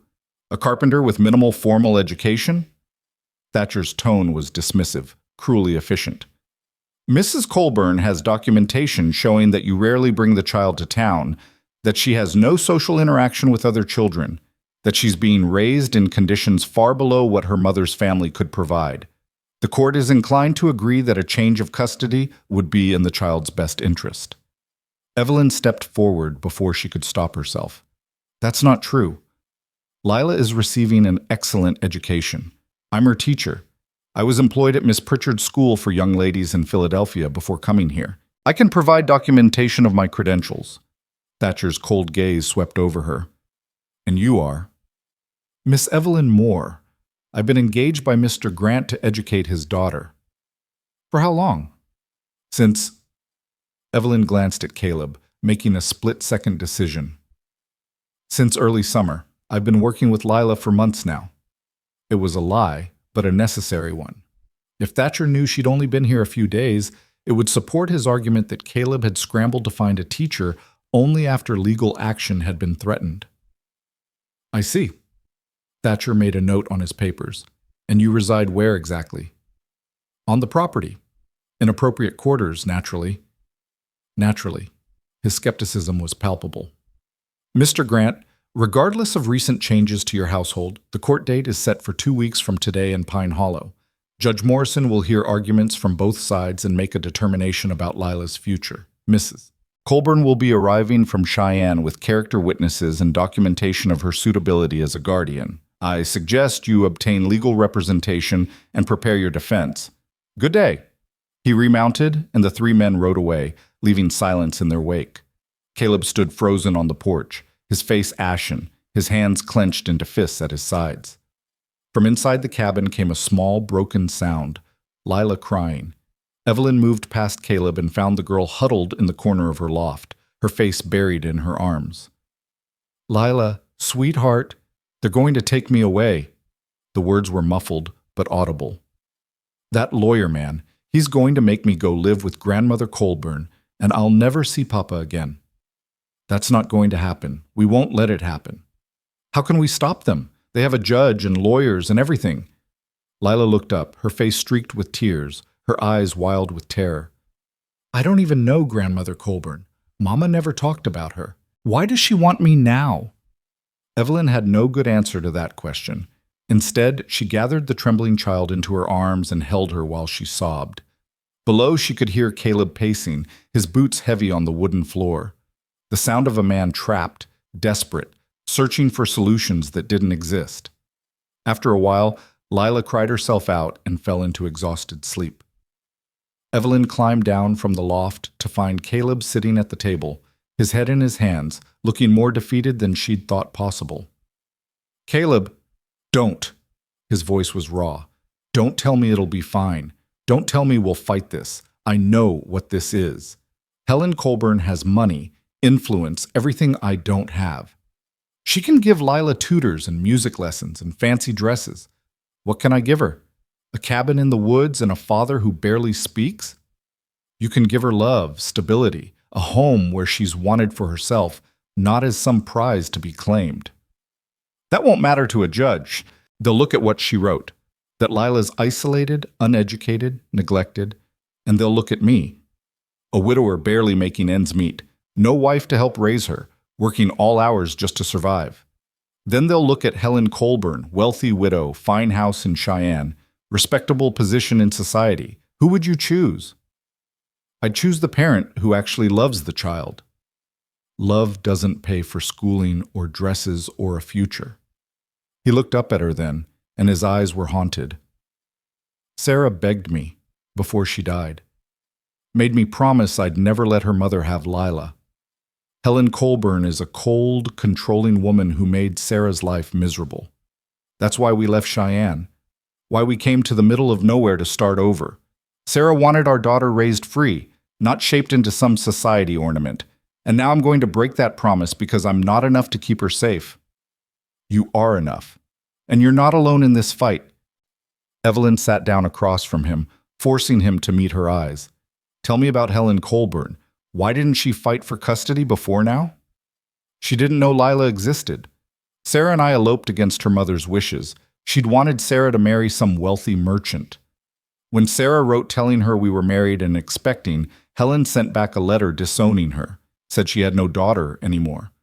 So we never contacted her again, even after Sarah died. I thought... His voice broke. I thought she didn't care. Then something changed. Something made her decide to pursue custody now, after 7 years of absence. I don't know what. Unless, Caleb frowned, thinking, unless someone from Pine Hollow wrote to her, told her about our situation, maybe thinking they were helping. Who would do that? I don't know. But whoever it was, they've destroyed us. How do I fight this, Evelyn? I can't afford a lawyer. I don't know anyone with influence who'd speak for me. And even if I could prove Lila's being educated now, they'll say it's too little, too late. Evelyn's mind raced, sorting through possibilities, searching for strategies. She'd grown up watching her father, a lawyer, prepare cases, argue before judges, build defenses from fragments of truth and procedure. The knowledge was old, maybe unreliable, but it was all they had. The court date is in 2 weeks. That gives us time to build a case. First, we document everything about Lila's education, her progress, her curriculum, her advanced abilities. We show that she's not neglected, but thriving. Second, we find character witnesses who'll testify to your fitness as a father.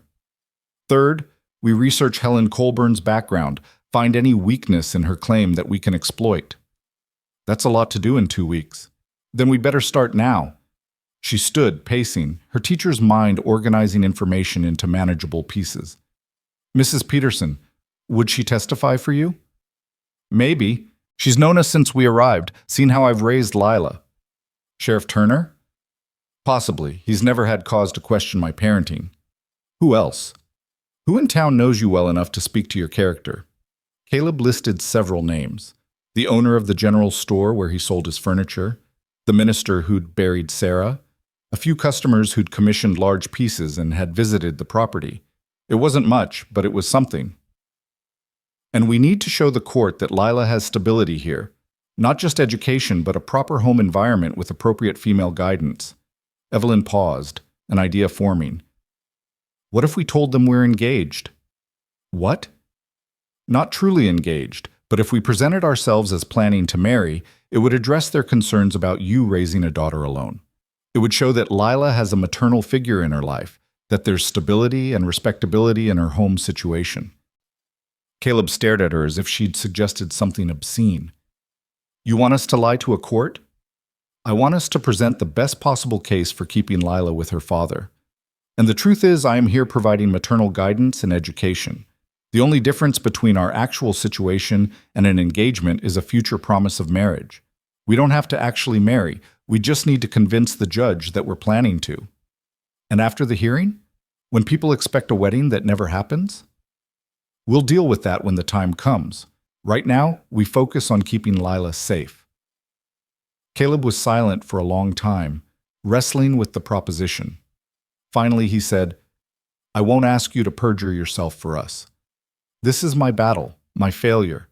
You've already done more than anyone had a right to expect. This stopped being just your battle the moment Lila grabbed me in that clearing and begged me not to leave. I care about that child, Caleb. I won't stand by and watch her be taken from the only home she's ever known. Why? The question was raw, vulnerable. Why do you care so much? You barely know us. Because I understand what it feels like to be taken from everything you know and love. My parents died when I was 19, and suddenly I had nothing. No home, no family, no anchor in the world. I survived, but I remember the terror of it. And I won't let Lila experience that if there's anything I can do to prevent it. Something shifted in Caleb's expression. Gratitude, perhaps, or the beginning of trust. If we do this, if we claim to be engaged, it has to be convincing. Judges aren't fools. They'll ask questions, look for inconsistencies. Then we prepare our story carefully. We make sure every detail aligns. Evelyn sat back down, pulling paper toward her. When did we meet? When did you propose? What are our plans for the future? We need answers to all of it. They spent the next hour constructing their fiction, building a courtship that never happened, creating a future they had no intention of pursuing. It felt dishonest and desperate and necessary all at once. By the time they finished, the story was plausible. Caleb had advertised for a teacher, Evelyn had responded, they'd corresponded for months before she arrived. Upon her arrival, they'd discovered a connection deeper than employer and employee. A proposal had followed, quiet and simple, suitable for two practical people building a life together. It sounds almost real when you tell it like that, Caleb said quietly. The best lies always contain elements of truth. A sound from the loft reminded them that Lila was still there, still listening, still absorbing everything. Caleb called up to her. Lila Bug, come down here. We need to talk. The girl climbed down slowly, her eyes red-rimmed and swollen. She looked between them with such fragile hope that Evelyn's heart ached. Are you really going to pretend to be engaged? Lila asked. I heard everything. We're considering it, Caleb said carefully. But only if you understand what it means. It would be pretend, Lila, for the judge to help us keep you here. It wouldn't be real. But it could become real. Lila's voice was small but insistent. Couldn't it? If you pretended long enough, maybe you'd stop pretending and start meaning it. Leila, that's not... I know it's not guaranteed, Papa. I'm not stupid, but it could happen. And even if it doesn't, even if it's pretend forever, at least I get to stay with you. At least I don't have to go live with a grandmother who never wanted Mama and probably doesn't really want me either. The blunt wisdom of children. Evelyn exchanged a glance with Caleb and saw her own thoughts reflected in his eyes. How did they explain to a 7-year-old the complexities of adult deception, the dangers of false hope, the probability of future heartbreak? "We'll do what we must to keep you safe," Caleb said finally. "But Lila, you have to promise me something. You have to promise you won't build dreams on top of our pretending. Miss Evelyn is helping us because she's kind, not because she wants to be your mother or my wife. When this is over, things might go back to how they were before. You need to be prepared for that. I promise I'll try." It was the best Lila could offer, and they all knew it was probably a lie. But what choice did they have? The days that followed were a whirlwind of preparation. Evelyn worked with Lila for hours each day, documenting every lesson, every advancement, creating a portfolio of work that would demonstrate exceptional progress. Caleb rode to town and spoke with potential witnesses, coming back each evening with reports. Some people willing to testify, others hesitant to get involved in legal matters, a few outright refusing. Sheriff Turner agreed to speak on Caleb's behalf, attesting to his character and his care of Lila. Mrs. Peterson not only agreed, but offered to help coordinate other witnesses. The minister who'd conducted Sarah's funeral was elderly and frail, but promised to write a letter if he couldn't attend in person. But there were setbacks too. The general store owner, though sympathetic, feared antagonizing influential customers from Cheyenne. One of Caleb's best customers, a rancher named Morrison, turned out to be related to the judge and refused to get involved. Each rejection felt like another nail in their case's coffin. 6 days before the hearing, Caleb received a letter. It came by special courier, expensive paper with elegant script, and Evelyn knew before he opened it that it was from Helen Colburn. Caleb read it in silence, his face growing darker with each line. Finally, he handed it to Evelyn without comment. The letter was coldly formal, addressing Caleb as Mr. Grant rather than by his first name, referring to Lila as my granddaughter and Sarah's daughter, but never by name. It outlined Mrs. Colburn's intentions: to provide Lila with every advantage, to honor Sarah's memory by giving her daughter the refined upbringing Sarah herself had received, to correct the mistakes of a hasty marriage and isolated life. It was perfectly worded, carefully constructed to sound generous while being fundamentally cruel. "She never mentions Sarah wanting to be free of her," Evelyn observed. "Never acknowledges that her daughter chose to leave, chose this life with you. Because in Helen's mind, Sarah didn't choose. I took her away, corrupted her, led her astray. That's what she believed then, and that's what she believes now." Caleb took the letter back, staring at it as if it might burst into flames. "She writes about honoring Sarah's memory, but she disowned Sarah while she was alive. Now that Sarah's gone and can't fight back, suddenly Helen wants to claim her legacy. We'll use that. We'll show the judge that Mrs. Colburn's claim is about control and pride, not love." "Will we?" Because from where I'm standing, her argument sounds pretty compelling. She can give Lila everything I can't: education, society, opportunity. What father wouldn't want that for his daughter? A father who knows his daughter would rather have love than opportunity. A father who understands that a gilded cage is still a cage. But Evelyn could hear the doubt creeping into Caleb's voice, see the despair settling over him like fog. Each day brought them closer to the hearing, and each day seemed to reveal new obstacles, new weaknesses in their position. 3 days before the hearing, Lila disappeared. Evelyn discovered her absence during morning lessons. When the girl didn't appear at her usual time, Evelyn assumed she was still sleeping and went to wake her. The loft was empty, Lila's few belongings undisturbed, but the child herself gone. A quick search of the cabin revealed nothing. "Caleb!" Evelyn ran to the workshop, her heart hammering. "Lila's not here. She's not in the cabin or the barn. I can't find her anywhere." The color drained from his face. He dropped his tools immediately, already moving toward the house. "Did you check the creek?" "She likes to play there sometimes." They searched together, calling Lila's name, their voices growing more desperate with each unanswered cry. The creek yielded nothing. The barn, the smokehouse, the root cellar, all empty. It was as if the child had simply vanished into the morning mist. She ran away. Caleb's voice was hollow. She's so scared of being taken that she ran away. We'll find her. She can't have gone far. She's 8 years old and on foot. You don't know these woods. A child could get lost 20 feet from home and wander for days. And with winter coming, if she's out there overnight... He couldn't finish the thought. They organized a search, Caleb taking the northern woods while Evelyn searched south toward town. Hours passed, the sun climbing higher, the temperature rising but not enough to ward off the chill of fear. Evelyn called Lila's name until her throat was raw, pushed through brush that tore at her skirts, followed every trail and game path she could find. It was Sheriff Turner riding out to check on them, who found her. He brought her back draped across his saddle, not unconscious but eerily quiet, wrapped in his coat. Her face was streaked with dirt and tears, her dress torn, her hands scraped and bleeding.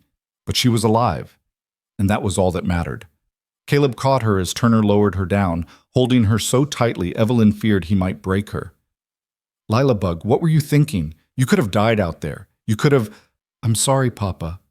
Her voice was small, muffled against his chest. I just wanted to find a place where they couldn't take me. Somewhere safe where we could all hide until the judge forgot about us. There's no such place, baby. No hiding from this. Then what do we do? How do we stop them? She looked up at him with such desperate trust, such certainty that her father would have answers, that Evelyn had to look away from the weight of it. We fight. We go to that hearing and we fight with everything we have. And if that's not enough, his voice broke. If that's not enough, then at least we'll know we tried. Sheriff Turner dismounted, his expression grave. Caleb, I need to talk to you, privately. They moved away, speaking in low tones, while Evelyn took Lila inside to clean her wounds and change her clothes. The girl was quiet now, all the fire drained out of her, replaced with a resigned sort of sadness that was infinitely worse. I heard them talking, you and Papa, Lila said as Evelyn washed the scratches on her hands. About pretending to be engaged, about building a case. But what if it's not enough? What if the judge decides I have to go anyway? Then we'll appeal. We'll find another way. There won't be time. Once they take me, I'll be in Cheyenne. Papa won't be able to afford to come get me, and Grandmother Colburn will make sure I forget about him, forget about this place, forget about everything I love. Tears spilled down her cheeks again. I don't want to forget, Miss Evelyn. I don't want to be someone different. I want to stay me, stay here, stay with Papa and you and everything that matters. Evelyn gathered the child close, holding her while she cried, making promises she had no right to make. You won't forget. No matter what happens, you'll always remember who you are and where you came from. I swear it. When Caleb returned, his face was set in grim lines. Turner brought news. Helen Colburn arrived in Pine Hollow this morning. She's staying at the hotel, and she brought a lawyer from Cheyenne plus 3 character witnesses. She's also requesting that Lila be brought to her at the hotel for a formal meeting before the hearing. No. The word came out sharper than Evelyn intended. Absolutely not. She gave up her right to access when she disowned Sarah. She doesn't get to see Lila until the judge rules. Turner agrees with you, and he'll inform Mrs. Colburn of that decision, but it means we're making an enemy of her before the hearing even starts. Better an enemy who respects our boundaries than a friend who tramples them. That night, none of them slept well. Lila tossed and cried out in her dreams, calling for her father. Caleb sat by the fire through the dark hours, staring into the flames. And Evelyn lay in her barn room, listening to the horses breathe and wondering if 2 weeks ago, when she'd stepped off that train full of hope and expectation, she could have imagined ending up here, entangled in a desperate legal battle for a child who wasn't hers, preparing to lie under oath for a man she barely knew, willing to risk everything for a family she'd had no part in building. The answer, she knew, was no. But somehow, impossibly, this had become her fight too. And she would see it through to whatever end awaited them. Dawn broke cold and merciless on the day of the hearing. Evelyn woke before first light, her stomach churning with anxiety, and dressed in her finest remaining outfit, the dark blue traveling suit she'd worn the day she arrived. It felt like a lifetime ago, That moment on the platform when she'd stood alone and unwanted. Now she was preparing to stand before a judge and fight for a family that wasn't hers, but somehow had become everything. In the cabin, Caleb was already awake, wearing his only good suit, the one he'd been married in, judging by how carefully he handled it, as if touching fabric that held memories too precious to disturb. He'd shaved and combed his hair, looking almost civilized despite the exhaustion shadowing his eyes.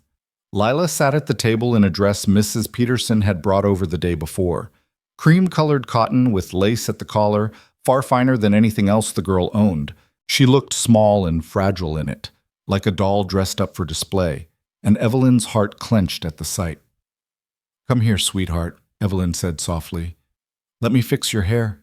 She braided Lila's long brown hair with care, weaving in a ribbon that matched the dress, trying to keep her hands steady despite their trembling.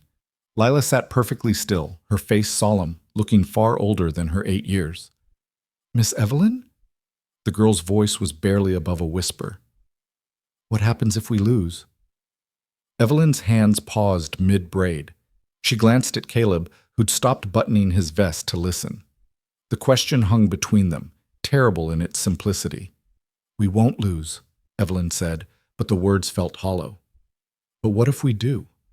Will I ever see you and Papa again?" Caleb crossed the room and knelt before his daughter, taking her small hands in his work-roughened ones. "Lila-bug, listen to me. No matter what happens today, I am your father. That doesn't change. Courts can't change that, judges can't change that, and Helen Colburn certainly can't change that. If the worst happens, I will find a way to see you. I will never stop fighting to bring you home. Do you understand? But what if she makes me forget you? What if she turns me into someone different, someone who doesn't want to come home?" "That's impossible." He cupped her face, his eyes fierce with certainty. "You know why? Because you're Sarah's daughter as much as mine. You have her strength, her stubbornness, her fire. Your grandmother tried to control Sarah, tried to make her into something she wasn't, and Sarah fought back. She chose her own path, chose me, chose this life. You have that same courage in you. No one can take that away." Lila threw her arms around her father's neck, and he held her for a long moment while Evelyn finished the braid through blurred vision, blinking hard against the tears that threatened to fall. They ate a silent breakfast none of them wanted, then loaded into the wagon Caleb had borrowed from the Petersons. The ride to town felt both endless and too short. Every turn of the wheels brought them closer to a moment that would determine their entire future, and Evelyn found herself memorizing details: the way morning light filtered through the pines, the sound of Lila's quiet breathing beside her, the set of Caleb's shoulders as he drove, tense with the weight of what was coming. Pine Hollow's courthouse was a modest building near the center of town, its white paint fresh, its steps swept clean. A small crowd had already gathered, curious townspeople drawn by gossip, a few who'd come to support Caleb, others who'd come to see the drama unfold. Evelyn spotted Mrs. Peterson near the door, flanked by 2 other ranch wives. Sheriff Turner stood on the steps, his presence official and reassuring, and there, standing apart from everyone else, was Helen Colburn. Evelyn recognized her immediately, though they'd never met. She was a tall woman in her 60s, dressed in expensive black silk that spoke of wealth and mourning, both. Her face was handsome rather than beautiful, all sharp angles and aristocratic bones, her mouth set in a line of perpetual disapproval. She stood with perfect posture, radiating the kind of confidence that came from never doubting your right to control the world around you. Beside her stood Raymond Thatcher, the lawyer, and 3 well-dressed individuals who must be her character witnesses. They formed a united front, formidable in their certainty. Helen's gaze found Lila immediately, and something complicated moved across her face. Hunger, perhaps, or recognition, or the ghost of old grief. She took a step forward, but Sheriff Turner moved to intercept. "Mrs. Colburn, you'll have your chance to speak during the hearing. Until then, I'll ask you to maintain distance from the child." "That child is my granddaughter. I have every right." "You have the rights the judge grants you, ma'am. No more, no less." Helen's mouth tightened, but she stepped back, her eyes never leaving Lila. The girl pressed closer to Caleb's side, her hand finding Evelyn's and gripping it with desperate strength. "That's her?" Lila whispered. "That's Grandmother Colburn?" "Yes," Caleb said quietly. "She looks like Mama." In the picture you have, it was true. Evelyn could see it now, the shape of the jaw, the set of the eyes. Sarah must have looked like her mother, which meant Helen was looking at a living ghost of the daughter she'd lost through pride and stubbornness. They climbed the courthouse steps and entered the building. Inside, the main courtroom was small but well appointed, with wooden pews for observers and a judge's bench at the front. A large window behind the bench let in morning light that seemed too bright for the gravity of what was about to unfold. Judge Morrison was already present, a man in his 50s with iron gray hair and the weathered face of someone who'd spent years on the frontier before taking up law. He looked up as they entered, his expression carefully neutral. "Mr. Grant, I presume? And Mrs. Colburn, please take your seats. We'll begin shortly." The next few minutes were a blur of procedure, swearing in, introductions, the judge explaining the format of the hearing.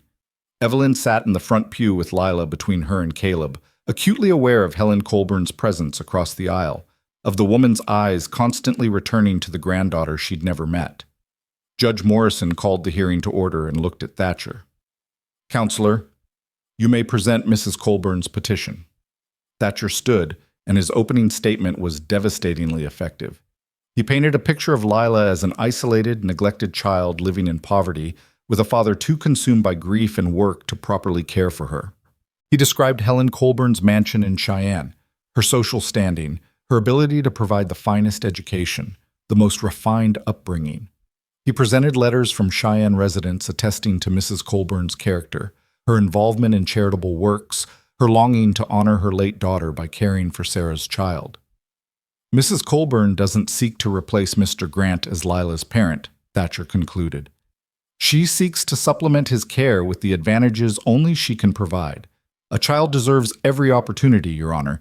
Mrs. Colburn can offer opportunities Mr. Grant, through no fault of his own, simply cannot match." It was perfectly done, reasonable and compassionate in tone, while being fundamentally ruthless in intent. Evelyn watched Caleb's hands clench on his knees, saw the despair creeping across his face. Judge Morrison turned to Caleb. "Mr. Grant, as you have no legal representation, you may speak for yourself. What is your response to Mrs. Colburn's petition?" Caleb stood, and for a moment Evelyn feared he might simply concede defeat. He looked at Lila, then at the judge, and when he spoke, his voice was rough but steady. "Your Honor, I won't pretend I can give my daughter everything Mrs. Colburn can. I'm not wealthy. I work with my hands, live simply, and raise Lila in a cabin 3 miles from town. But she is loved. She is wanted. She is cherished every single day of her life. Her mother died bringing her into this world, and with her last breath, Sarah made me promise I'd keep our daughter safe from the kind of control she herself escaped. Mrs. Colburn disowned Sarah for choosing me, for choosing freedom over society. Now she wants to claim the child she never acknowledged while Sarah was alive. That's not love, Your Honor. That's possession." "You claim the child is loved," Judge Morrison said. "Yet Mr. Thatcher's investigation suggests she receives no formal education, has no contact with other children, and lives in isolation that some might consider harmful to her development." "Those things were true," Caleb admitted. "Until recently, but circumstances have changed." He gestured to Evelyn. "This is Miss Evelyn Moore, my fiancée and Lila's teacher. She's been providing my daughter with an exceptional education for the past several months." The lie came smoothly, and Evelyn stood to support it, moving to Caleb's side with what she hoped looked like natural affection. "Miss Moore," the judge said, studying her, "you are a teacher by profession." "Yes, Your Honor. I was employed at Miss Pritchard's School for Young Ladies in Philadelphia for 6 years before coming west." She'd prepared for this, had her credentials ready. "I can provide documentation of my qualifications and examples of Lila's work if you'd like to examine them." "I would indeed." Evelyn presented the portfolio they'd assembled, samples of Lila's writing, her arithmetic work, her drawings for geography lessons, her essays on history. The judge examined each page carefully while the courtroom waited in tense silence. "This is impressive work," he admitted, "particularly for a child of 8. Miss Moore, how long have you been working with Lila?" Here was the dangerous moment, the lie they had to maintain. Since early summer, Your Honor, Mr. Grant and I corresponded for some time before I traveled west. Once I arrived and began teaching Lila, we discovered our connection went beyond a professional arrangement. How convenient, Thatcher interjected. A teacher appears precisely when Mr. Grant faces legal action regarding his daughter's education. Your Honor, I submit that this is a transparent attempt to address neglect only after being caught. Miss Moore arrived months before any legal action was initiated, Caleb said sharply. We had no knowledge of Mrs. Colburn's intentions until 2 weeks ago. Can you prove Miss Moore's presence before then? Do you have witnesses who can attest to seeing her at your property prior to the legal notice? The question hung like a blade. They had no such witnesses because Evelyn had only been there 2 weeks. But before the silence could damn them, Mrs. Peterson stood in the gallery. I can attest to it, Your Honor. Every head turned toward her. The judge raised his eyebrows.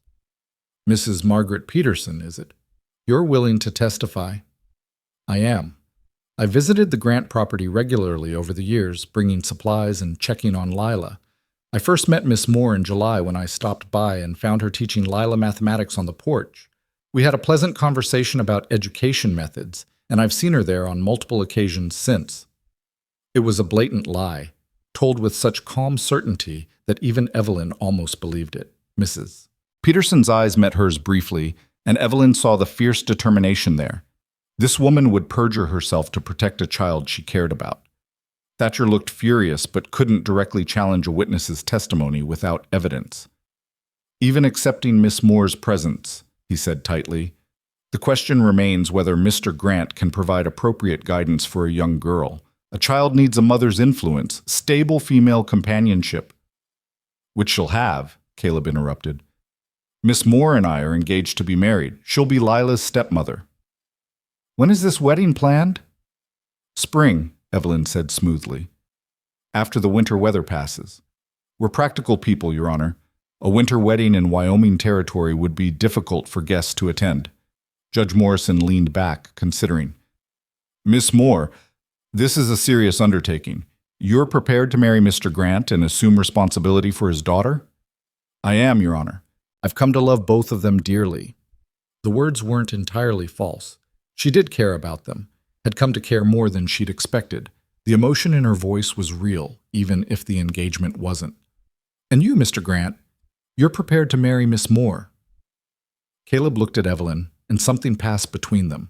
An acknowledgement of the lie they were building, but also something deeper, something unspoken.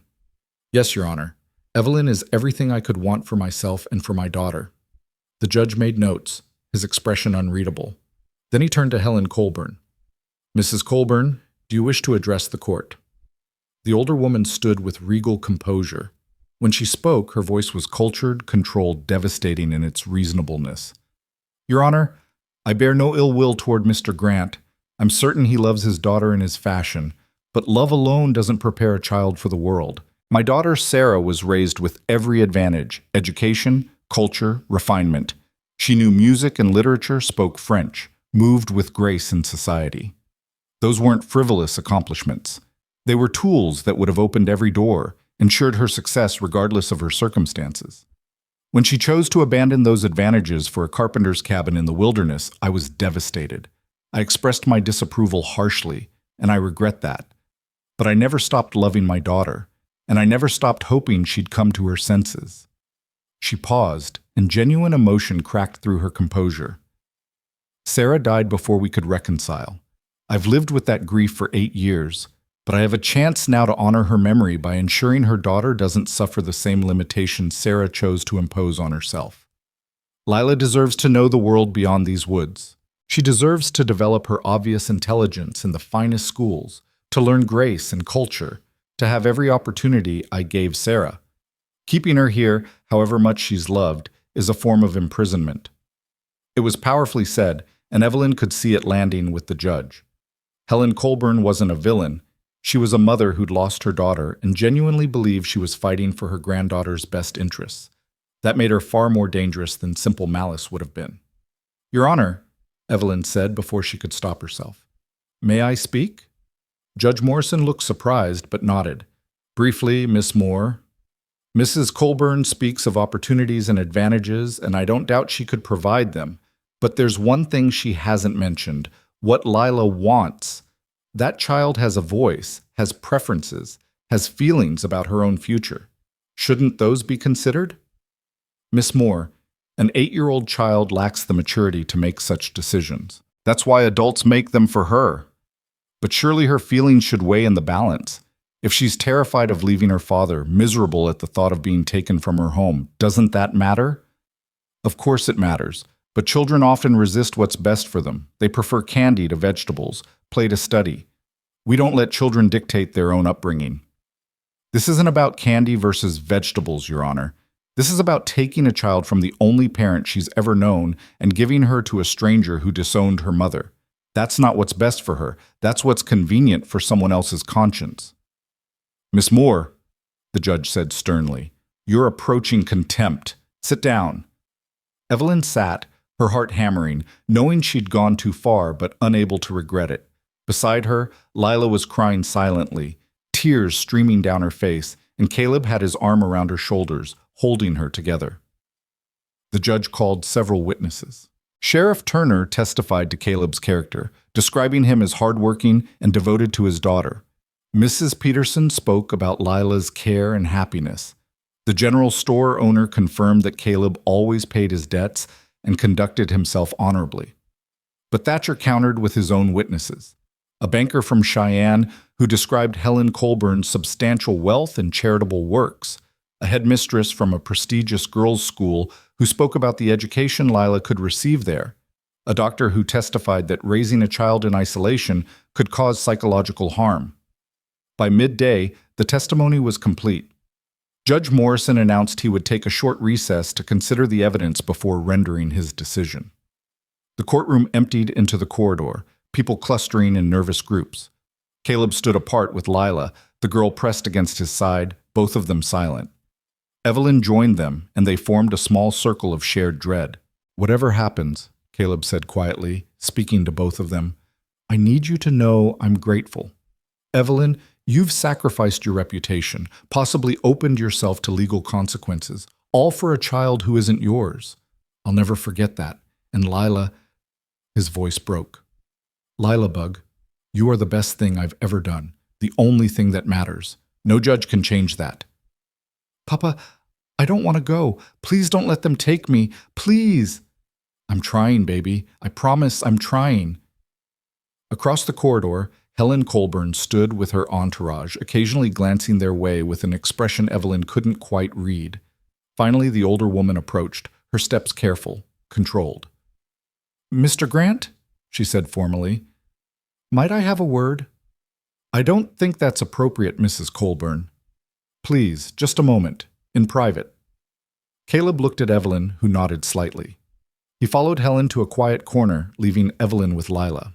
They watched the conversation from a distance, saw Helen speaking, Caleb listening with increasing anger, then Helen saying something that made him go very still. The discussion lasted perhaps 5 minutes before Caleb returned, his face ashen. What did she say? Evelyn asked. She offered me money, $10,000 to voluntarily surrender custody. She said I could use it to expand my business, secure my own future. Said it would be cleaner than forcing the judge to rule, kinder to Lila than a public rejection of my fitness as a father. His hands were shaking. She actually thought I might take it, thought I could be bought. What did you tell her? That I'd burn in hell before I sold my daughter. A clerk appeared, announcing the judge was ready to deliver his decision. They filed back into the courtroom, taking their seats, and the weight of anticipation was almost unbearable. Judge Morrison entered, holding a single sheet of paper, his face grave. I've given this matter careful consideration, he began. Both parties present compelling arguments. Mrs. Colburn can indeed provide advantages Mr. Grant cannot match. However, Mr. Grant demonstrates genuine love and commitment to his daughter, and recent improvements to Lila's circumstances, particularly regarding her education, show his willingness to adapt and meet her needs. He paused, and in that silence, Evelyn felt the future balance on a knife's edge. The question before me is not which parent can provide the most advantageous circumstances, but which can provide the best home. Those are not always the same thing. After careful consideration, I find that The courtroom door burst open. Everyone turned as a small figure ran down the aisle. Lila, who'd somehow slipped away from Caleb's side. She ran straight to the judge's bench, her voice ringing clear despite her tears. "Your Honor, please, please listen to me. I know I'm just a child, and you said children don't get to choose, but this is my life, and I should have some say in it, shouldn't I? I don't want to go to Cheyenne. I don't want to live with Grandmother Colburn. I know she can give me nice dresses and fancy schools, but I don't care about those things. I care about Papa. I care about Miss Evelyn. I care about our cabin and our woods and everything that's mine, really mine, not just things someone else thinks I should want." "Young lady," the judge began, but Lila continued, the words pouring out in a desperate flood.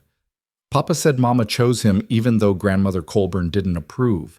Mama chose love over advantages. If you take me away from Papa, you're saying Mama's choice was wrong. You're saying love doesn't matter as much as money and education and all those other things, but it does matter. Love matters most, and I love my Papa more than anything in the world. Please don't take me away from him. Please." She was sobbing now, her small body shaking. The courtroom was utterly silent. Even Helen Colburn had tears on her cheeks, though whether from sympathy or recognition of the daughter she'd lost, Evelyn couldn't tell.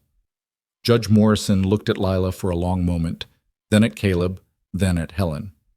Finally, he spoke. "Mrs. Grant, Miss Grant, return to your father, please." Lila ran back to Caleb, who caught her up and held her fiercely. The judge cleared his throat. "In my years on the bench, I've seen many custody cases. Usually, they involve clear neglect or abuse. This case is different. This involves two parties who both genuinely believe they're acting in the child's best interest. But that child just demonstrated remarkable courage and clarity. She knows her own mind, and she's chosen her home." He looked directly at Helen. "Mrs. Colburn, I cannot ignore the fact that you disowned your daughter when she chose a path different from the one you wanted for her. Now you seek to control her daughter's path in the same way. Your intentions may be pure, but your history suggests a pattern of demanding conformity over accepting individual choice. Sarah Grant chose her life with full awareness of what she was giving up. Her daughter deserves the same freedom." He turned to Caleb. "Mr. Grant, your circumstances have improved significantly with Miss Moore's presence.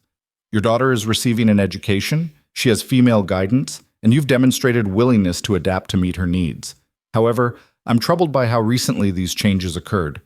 I question whether they're genuine or merely convenient responses to legal pressure." Evelyn's heart sank. He was going to rule against them despite everything. "Therefore," the judge continued, "I'm issuing a conditional ruling. Custody remains with Mr. Grant, but with stipulations. First, Lila's education must continue at the current level or improve. I want quarterly reports from Miss Moore or another qualified teacher. Second, Mrs. Colburn is granted visitation rights. 2 weeks each summer in Cheyenne to be arranged at mutually agreeable times. This allows Lila to know her grandmother while maintaining her primary home with her father. Third, Mr. Grant and Miss Moore must actually marry within 6 months. If this engagement is merely a convenient fiction to win this case, I'll revisit custody immediately." He struck his gavel. "This hearing is adjourned." The courtroom erupted in whispers. Caleb sat frozen, Lila still in his arms, clearly trying to process what had just happened. They'd won, but at a price. They had to actually get married now, had to make their lie into truth, or lose everything. Helen Colburn stood, her composure shattered, and left the courtroom without a word, her lawyer and witnesses following. Mrs. Peterson hurried over, embracing Lila, murmuring congratulations. Sheriff Turner shook Caleb's hand, relief obvious on his weathered face. But Evelyn could only stare at the judge's bench, at the man who'd just declared she must marry Caleb Grant within 6 months or risk destroying the family she'd fought so hard to protect. Outside the courthouse, the afternoon sun was too bright, too cheerful for the complicated victory they'd achieved. Caleb set Lila down, and the girl immediately threw her arms around Evelyn. "We won! We won! I get to stay!" "Yes, sweetheart, you get to stay. And you're going to marry Papa and be my real mother, not just my pretend one." Evelyn looked over Lila's head at Caleb, who stood silent, his expression unreadable. They'd fought together, lied together, built a case together, But neither had agreed to actually spend their lives together. The engagement had been strategy, not romance, a solution to a legal problem, not a declaration of love. Now the judge had called their bluff, and they had 6 months to decide, make the lie real, or watch everything they'd fought for crumble to dust. "Lila," Caleb said quietly, "go with Mrs. Peterson for a moment. I need to talk to Miss Evelyn. Alone." The girl reluctantly released Evelyn and went to Mrs. Peterson, who tactfully drew her away. Caleb and Evelyn stood facing each other on the courthouse steps, aware of curious eyes watching, neither quite willing to speak first. Finally, Caleb said, "I won't hold you to it." "To what?" "The marriage. The judge's order. You didn't agree to actually marry me. You agreed to pretend, to help us through the hearing. That's done now. I'll find another solution, some way to satisfy the court without forcing you into a marriage you don't want. And if you can't find another solution, if the only way to keep Lila is for us to actually marry, then I'll figure something else out. I won't trap you, Evelyn. You've already sacrificed too much." She should have been relieved. He was offering her an escape, a way to honor her commitment without surrendering her entire future. But standing there, watching Lila laugh at something Mrs. Peterson said, seeing the hope and fear warring in Caleb's eyes, Evelyn realized something she'd been carefully avoiding admitting to herself. She didn't want an escape. Somewhere in the past 2 weeks, this had stopped being a temporary arrangement, stopped being simply about teaching or survival or professional obligation. She'd come to care about this broken family, to see herself as part of it, to imagine a future here that had nothing to do with legal strategy and everything to do with belonging. "What if I said yes?" she asked quietly. Caleb went very still. "What? What if I agreed to actually marry you? Not because the judge ordered it, but because I choose it." "Evelyn, you can't. You don't." He struggled for words, clearly blindsided. "You barely know me. I'm difficult and closed off and damaged. I live in the middle of nowhere doing work that barely keeps us fed. I can't give you the life you deserve. And asking you to marry me because a judge said I must is asking you to settle for far less than you're worth. Maybe I'm tired of waiting for what I deserve. Maybe I'm ready to build something with what I have." She stepped closer, forcing him to meet her eyes. "Caleb, I came west because I had nothing left in Philadelphia. No family, no prospects, no life worth keeping. Then a child wrote me letters and gave me a chance at something different. These past 2 weeks, teaching Lila, being part of your daily life, fighting beside you, it's given me more purpose than 6 years in that school ever did. So when you ask if I'm willing to marry you, the answer is yes. Not because I have to, but because I want to." "You want to marry a man you barely know? A widower still in love with a ghost? A father who nearly lost his daughter because he was too proud and broken to ask for help? I want to marry a man who loves his daughter enough to set aside his pride. A carpenter who works himself to exhaustion to provide for his family. A person who's been hurt badly but still finds the courage to try again." She reached for his hand, felt his fingers close around hers with desperate strength. "I'm not expecting romance or grand gestures, Caleb. I'm offering partnership. 2 people who need each other, building a life together because it makes sense, because it could be good. Is that really so impossible to accept?" He stared at her, and she watched the wall he'd built around himself begin to crack. "I don't know how to do this. Don't know how to let someone in again. Sarah's death broke something in me, and I'm not sure I ever healed properly." "Then we'll heal together. Slowly, carefully, honestly. No more pretending, no more lies. Just 2 people choosing each other because it's right, because it's what we both need, because there's no one else we'd rather face the world with. And if I'm never the husband you hope for, if I'm always a little broken, a little distant, then I'll love you anyway. Broken pieces and all." The words hung between them, more binding than any legal contract. Caleb's eyes searched hers, looking for doubt or regret or hesitation. Finding none, he pulled her close, wrapping his arms around her in an embrace that felt like surrender and acceptance both. "I'm choosing you," he said against her hair. "Not because I have to, but because somewhere in these past 2 weeks, you stopped being a stranger and started being essential. I'm choosing you, Evelyn Moore. If you'll have me, I'll have you, Caleb Grant, broken pieces and all. Lila's delighted shriek interrupted them.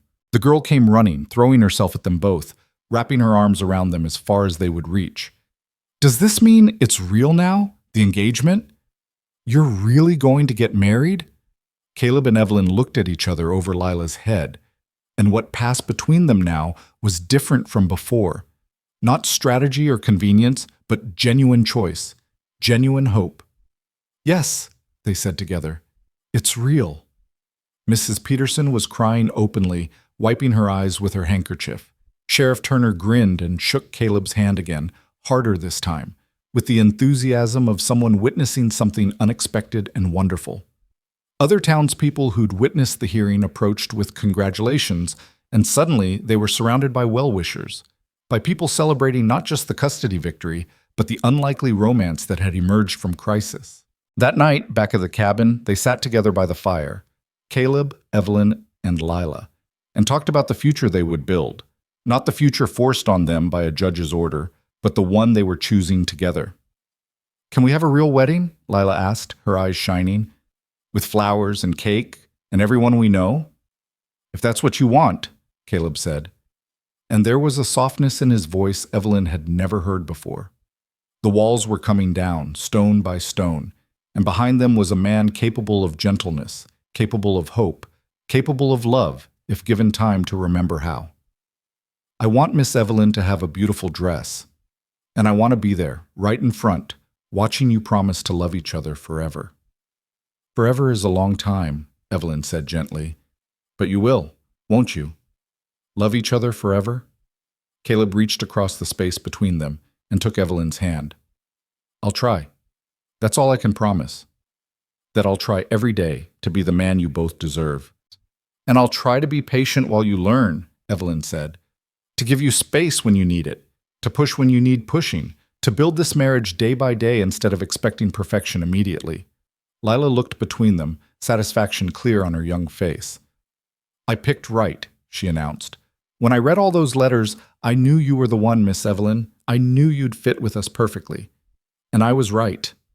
Later, after Lila had fallen asleep in her loft, exhausted by emotion and victory both, Caleb walked Evelyn to the barn. The night was cold and clear, stars brilliant overhead, and they moved slowly, neither quite ready to separate. I meant what I said today, Caleb told her, his voice low, about choosing you. But Evelyn, I need you to understand this won't be easy. I'm not easy. I carry a lot of grief, a lot of anger at the world. Some days I'll be distant or difficult or impossible to reach. Some days I'll look at you and see Sarah, and the pain of that will make me withdraw. You need to know what you're agreeing to. I know you're broken, Caleb. So am I. Everyone is, in their own way. But broken things can be mended, and sometimes they're stronger for having been repaired. She stopped, turning to face him fully. I'm not asking you to stop loving Sarah. She gave you Lila, gave you years of happiness before tragedy struck. I'd never ask you to forget her or pretend she didn't matter. I'm only asking you to make room for me alongside those memories, to let me in, slowly, in whatever way you can manage. He touched her face, his rough fingers gentle against her cheek. You're remarkable. Do you know that? Coming all this way for a lie, staying for a child who wasn't yours, fighting for us when you had every reason to leave. I don't know what I did to deserve you walking into our lives, but I'm grateful for it. More grateful than I know how to express. Then express it by letting yourself be happy, by letting Lila see you smile more often, by building a life that honors Sarah's memory without being trapped by it. I'll try. That's all I ask. He kissed her then, tentative and careful, a first kiss that held promise and uncertainty both. When they parted, Evelyn saw something in his eyes that hadn't been there before. Possibility. The faint, fragile beginning of hope. She left him standing in the moonlight and returned to her room in the barn, knowing it wouldn't be her room much longer. Soon she'd move into the cabin properly, would share space and life with this family she'd chosen. The thought was terrifying and wonderful in equal measure. As she prepared for bed, she found herself thinking about that first day on the platform, when no one had come to meet her, when she'd felt so utterly alone and unwanted.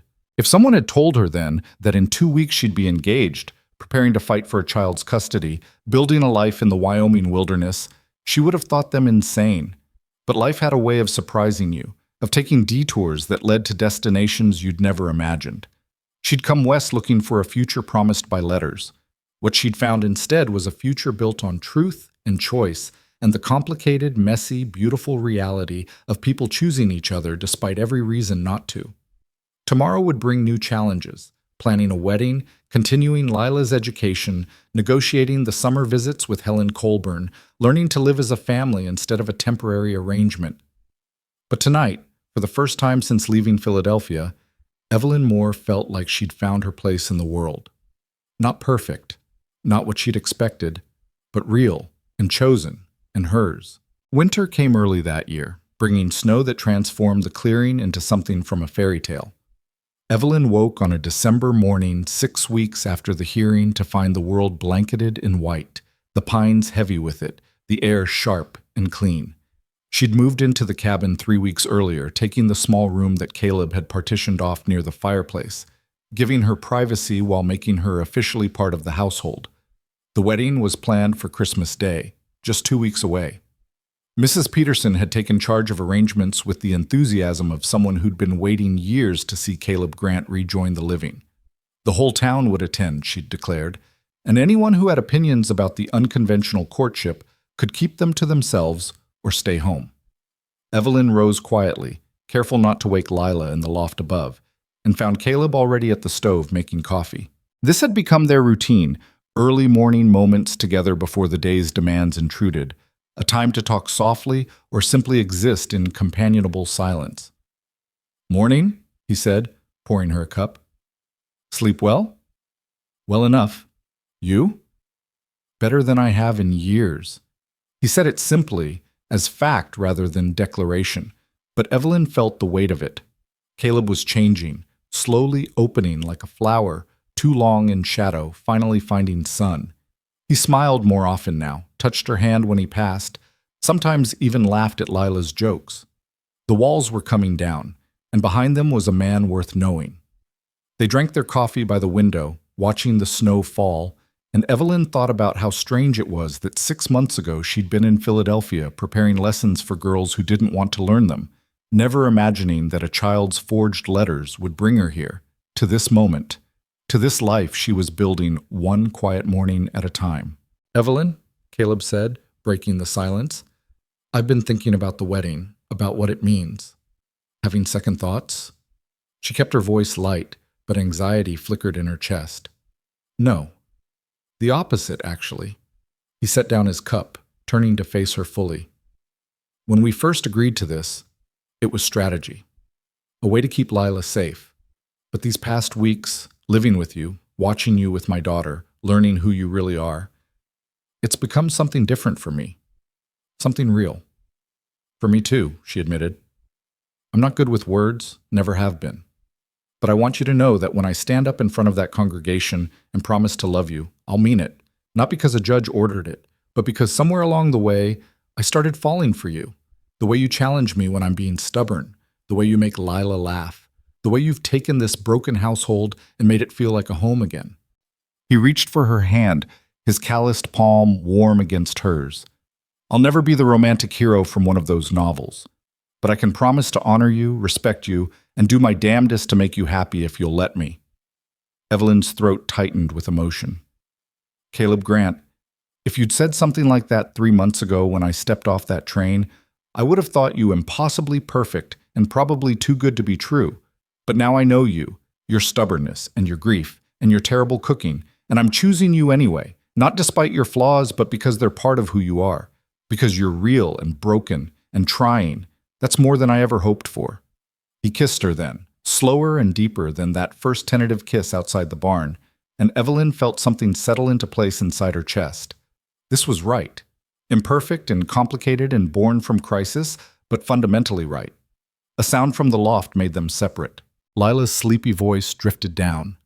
"Are you two kissing again? Because I'm very happy about it, but I'm also very hungry and would like breakfast." They laughed, the moment broken but not diminished, and Evelyn moved to start breakfast while Caleb went to work in his shop. The morning unfolded with the rhythm they'd established. Lessons after breakfast, Lila working through increasingly complex mathematics, while Evelyn prepared materials for the afternoon's history lesson. The girl was thriving, her hunger for knowledge insatiable, and Evelyn had already begun corresponding with a school in Cheyenne about advanced materials for gifted students. Around mid-morning, they heard horses approaching. Evelyn looked out to see Sheriff Turner and another rider, a woman in an expensive traveling coat, her posture unmistakable even from a distance. Helen Colburn. Evelyn's stomach clenched. They hadn't seen or heard from Lila's grandmother since the hearing. The court-ordered visitation wasn't supposed to begin until summer. What was she doing here? Caleb emerged from his workshop, wiping his hands on his apron, his expression wary. Evelyn sent Lila to her loft with instructions to stay there until called, then went to stand beside Caleb as their visitors dismounted. "Mrs. Colburn," Caleb said stiffly, "this is unexpected." "Mr. Grant?" "Miss Moore." Helen's voice was controlled but not hostile. Up close, Evelyn could see she looked older than at the hearing, as if the intervening weeks had cost her something. "I apologize for arriving unannounced. Sheriff Turner was kind enough to escort me." "Just making sure there's no trouble," Turner said. "Mrs. Colburn asked me to accompany her, and I thought it wise." "What do you want?" Caleb asked bluntly. Helen's composure wavered slightly. "To see my granddaughter. Briefly, if you'll permit it. I'm not here to cause problems or challenge the court's ruling. I need to see her. Please." Caleb looked at Evelyn, who shrugged slightly. They couldn't refuse without seeming unreasonable, and the court had granted visitation rights. Better to control the meeting here than have it forced upon them later. "She can come down," Caleb said finally. "But I stay with her the entire time. Those are my terms. I accept them." Evelyn fetched Lila, who descended the ladder with obvious reluctance, staying close to her father's side. Helen stared at the girl with such naked longing that Evelyn felt an unexpected pang of sympathy.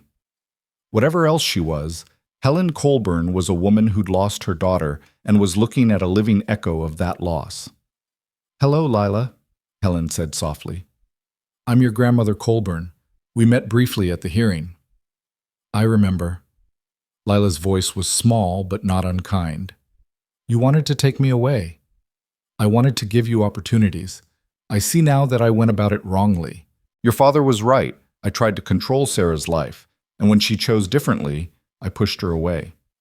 I've regretted that every day since she died. I don't want to make the same mistake with you." "Then why are you here?" "Because I'm lonely." The admission seemed to cost Helen greatly. "Because you're my only connection to the daughter I lost, and I can't bear the thought of never knowing you. Not because I want to take you from your home, but because I hope we might find some way to be part of each other's lives." Lila looked up at Caleb, seeking permission or guidance. He nodded slightly. The girl took a small step forward, still wary but curious. "Mama never talked about you," Lila said. "Papa told me you and Mama didn't agree about things, that you stopped being family before I was born." "That's true, and it was my fault. I valued the wrong things: social position, wealth, control. Your mother valued freedom and love. She was braver than I ever was." Helen's voice shook. "You look so much like her. Same eyes, same determined chin. She used to look at me exactly the way you're looking at me now when she thought I was being unreasonable." "Was she right? Were you being unreasonable?" "Usually, yes." A ghost of a smile crossed Helen's face. "Your mother was quite good at seeing through pretense. I suspect you inherited that trait." "I'm good at lots of things. Miss Evelyn teaches me. I can do multiplication up to 12 times 12, and I know all the capitals of the territories, and I'm reading books about ancient Rome." "That's remarkable. Your mother loved to read too. She could get lost in books for hours." Helen paused, then carefully pulled something from her coat pocket. "I brought you something. If your father permits?" Caleb nodded again, though his posture remained tense. Helen held out a small leather-bound book, its cover worn with age. "This was your mother's journal. She kept it when she was about your age. I thought you might like to read it, to know her through her own words." Lila took the journal reverently, opening it to reveal pages covered in childish handwriting that grew more refined as the entries progressed. She looked up at Helen with something like wonder. "Really? Mama wrote this when she was little like me?" Yes, she wrote about her dreams, her frustrations with me, her love of horses and storms and stories. I think she'd want you to have it. Thank you. The words were quiet but genuine. Thank you, grandmother. Helen's eyes filled with tears at the name. You're welcome, child. And I want you to know, I won't fight the court's ruling. I won't try to take you from your father, but I hope that perhaps when summer comes, you might consider visiting me in Cheyenne, just for the 2 weeks the judge allowed.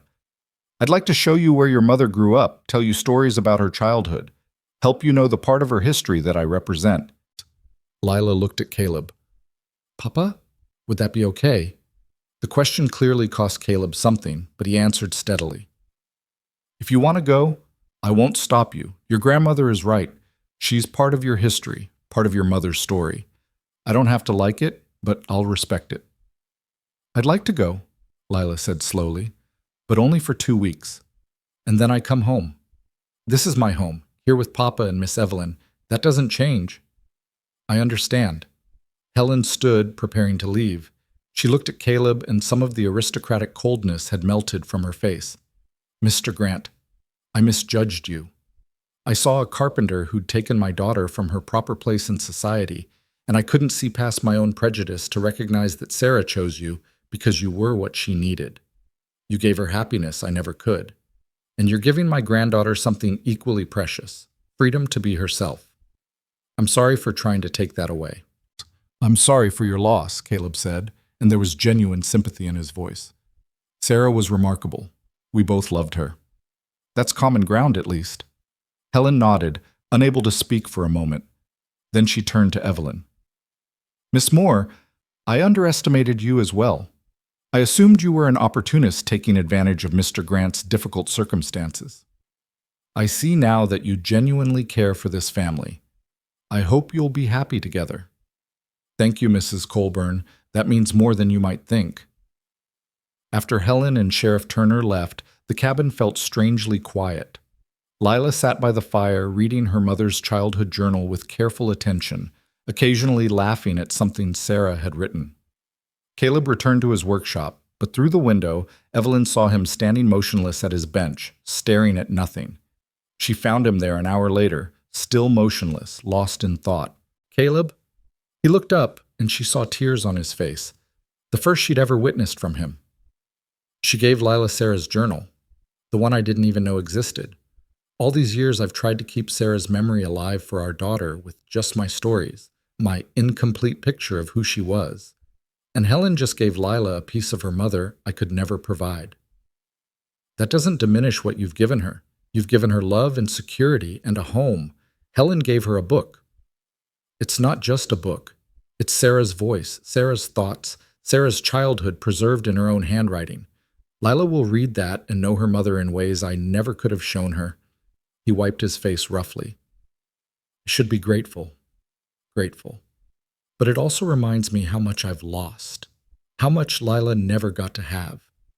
Evelyn moved closer, taking his hands in hers. Sarah's death was a tragedy. Nothing changes that.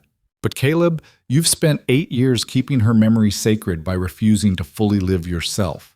Maybe it's time to honor her differently, by being happy, by loving again, by showing Lila that loss doesn't have to define us forever. I don't know if I can. You're already doing it. Every time you smile at Lila's jokes, every time you kiss me good morning, every time you choose to hope instead of grieve, you're doing it. Sarah's memory doesn't require your misery to remain precious.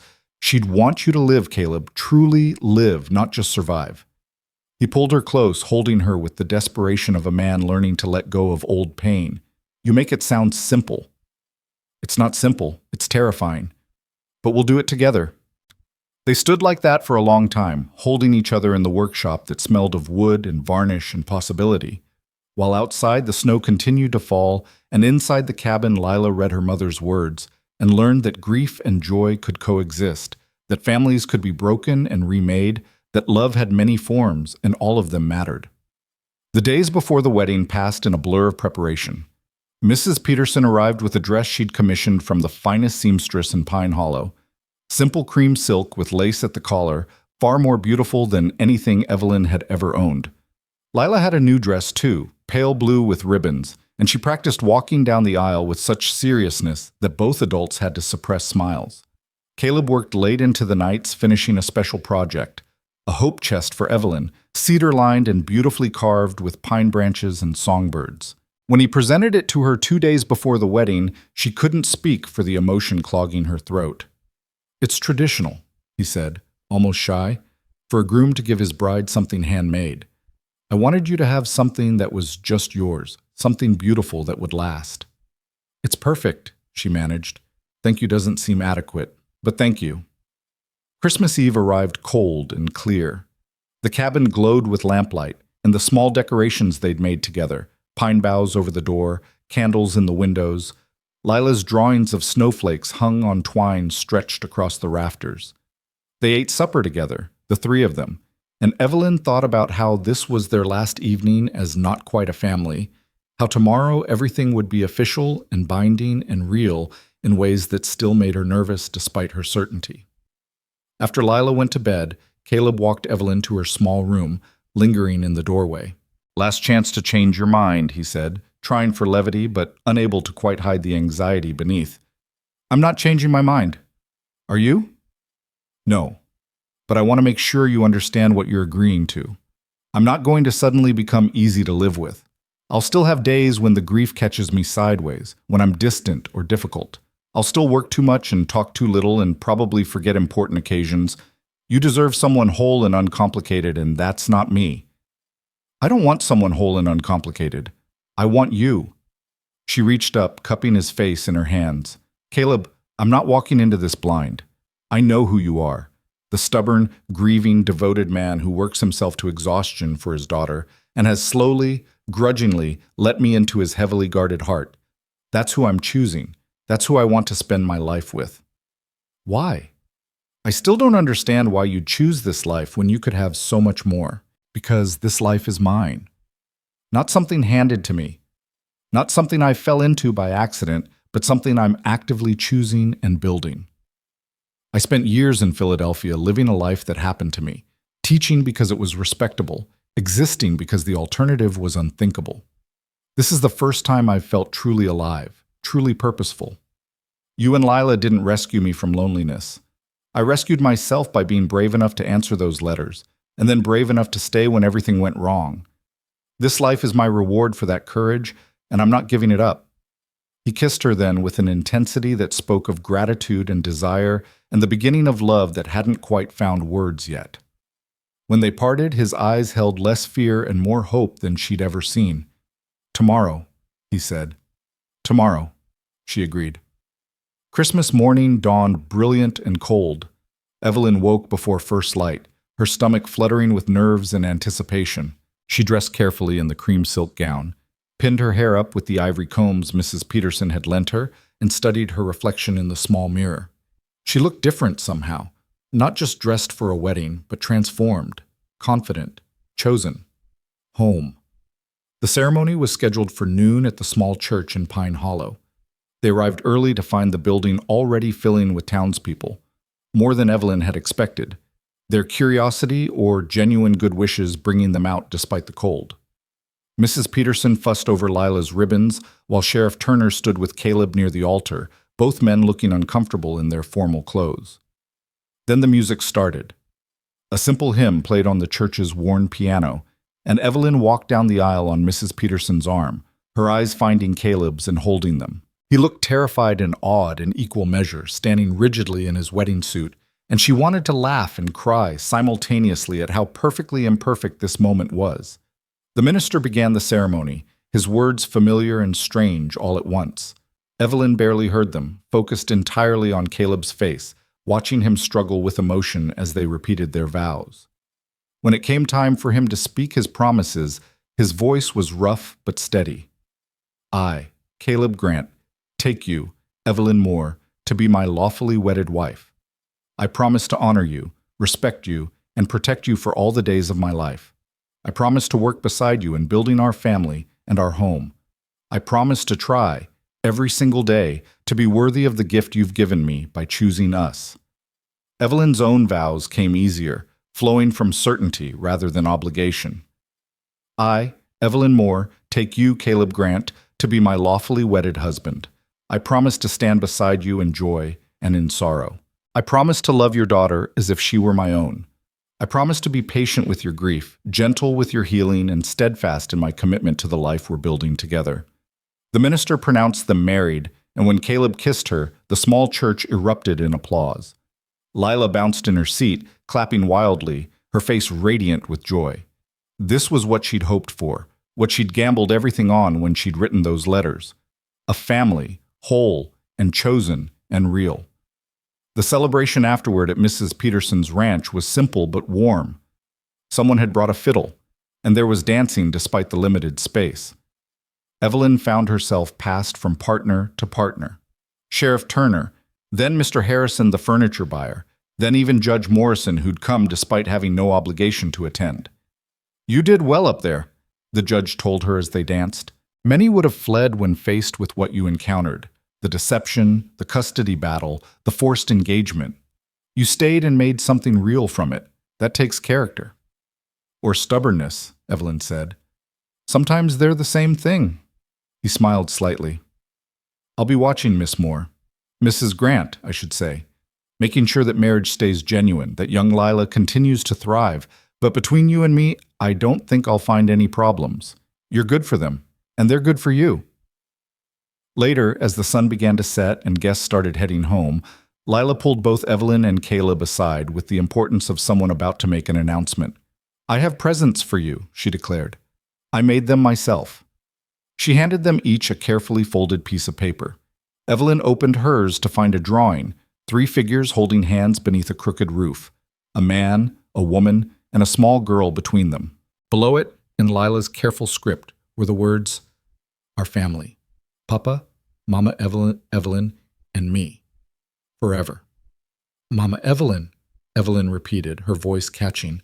"Is that okay? I know you're not my real mama, but you feel like one. You teach me and take care of me and love me like I think a mama would. So can I call you that? Just between us?" Evelyn gathered the girl close, holding her tight. "I would be honored, so very honored." Caleb's drawing was similar, but included more detail. The cabin, the workshop, the barn, even the garden Evelyn had begun planning for spring.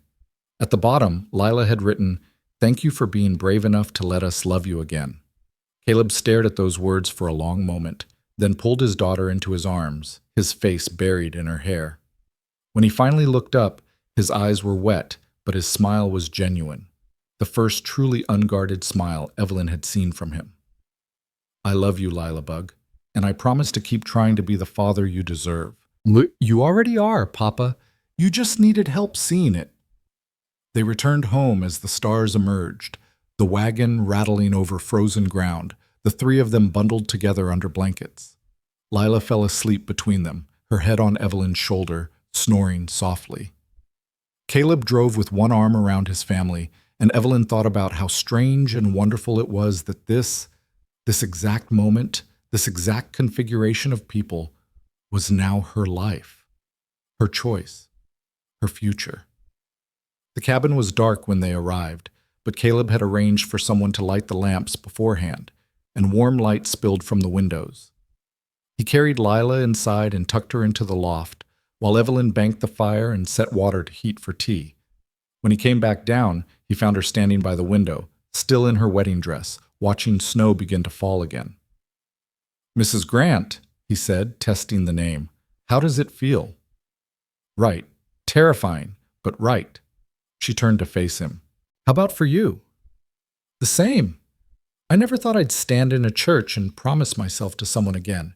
Never thought I'd want to, but standing there with you today, saying those vows, it felt like coming back to life after years of just existing. That's what we're doing, I think. Learning to live again instead of just survive. All 3 of us." He crossed to her, pulling her close. "I don't know how to do this yet. How to be a husband again. How to share my life and my space and my heart. But I want to learn. Will you be patient with me while I figure it out?" "I'll be patient if you'll be patient with me. I've never been a wife or a mother before. I'll make mistakes, misunderstand what you need, probably overstep in my efforts to help. We'll stumble through this together." "Together," he repeated, as if the word was foreign but becoming familiar. I like the sound of that. They stood by the fire, holding each other while the snow fell and the cabin creaked in the wind, and somewhere above them Lila dreamed of the family she'd wished into existence through sheer force of will and carefully forged letters. Outside, the world was cold and dark. Inside, three people who'd each been broken in their own ways were learning how to fit together, how to build something lasting from fragments of loneliness and hope. The weeks after the wedding settled into a new rhythm. Evelyn moved her few belongings into the main bedroom, the space feeling strange and intimate all at once. Caleb was careful with her at first, almost formal, as if he'd forgotten how to share his life with another adult. But slowly, gradually, they learned each other's patterns and preferences.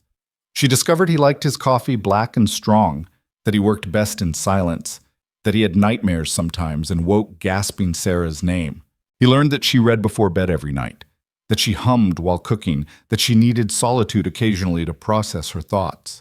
They had their first argument 3 weeks into the marriage, something insignificant about how to discipline Lila, escalating into deeper issues about authority and respect, and whose voice mattered more in parenting decisions. Evelyn stormed out to the barn, furious and hurt, convinced she'd made a terrible mistake. An hour later, Caleb found her there, sitting in the hay with her arms wrapped around her knees. I'm not good at this, he said without preamble, at sharing decisions, at compromising. I've been alone so long that having someone question my judgment feels like an attack, even when I know it isn't. I'm not trying to undermine you, I'm trying to be a partner. I know, and I'm trying to let you, but Sarah and we had years to learn how to work together. You and I have had weeks. It's going to take time. I don't want to fight with you, Caleb. I don't want to fight with you either, but we probably will, sometimes. That's what people do when they care enough to disagree. He sat down beside her, close but not touching. Can we agree to keep trying? To argue when we need to, apologize when we're wrong, and not let anger fester? We can agree to that.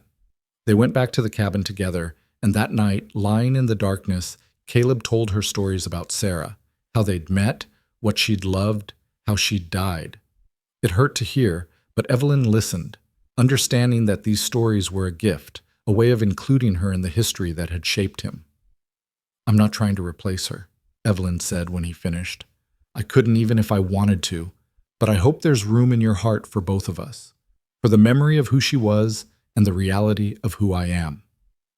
There is, Caleb said, his voice rough with emotion. There has to be, because I'm falling in love with you, Evelyn. Not the same way I loved Sarah, but something different. Something built on choice and respect and partnership. It feels disloyal somehow, but also right. Is that possible? I think it's not only possible, but necessary. You can honor Sarah's memory while building a new life. Those things aren't contradictory. I hope you're right. Spring arrived slowly, melting snow revealing the brown earth beneath. Evelyn planted the garden she'd been planning, with Lila's eager help. They grew vegetables and herbs, and Lila insisted on a section just for flowers because Mama liked flowers, and Mama Evelyn should too. The name had stuck. In private, Lila called Evelyn Mama, and each time she did, Evelyn felt something settle deeper in her chest. This child was hers now, not by blood, but by choice, and daily commitment and fierce protective love. In May, Helen Colburn's carriage arrived to collect Lila for the court-mandated 2-week visit. The goodbye was hard, Lila crying despite her excitement about the trip, Caleb rigid with the effort of not forbidding her to go. But they'd promised, and so they watched her drive away, then returned to a cabin that felt too quiet, too empty.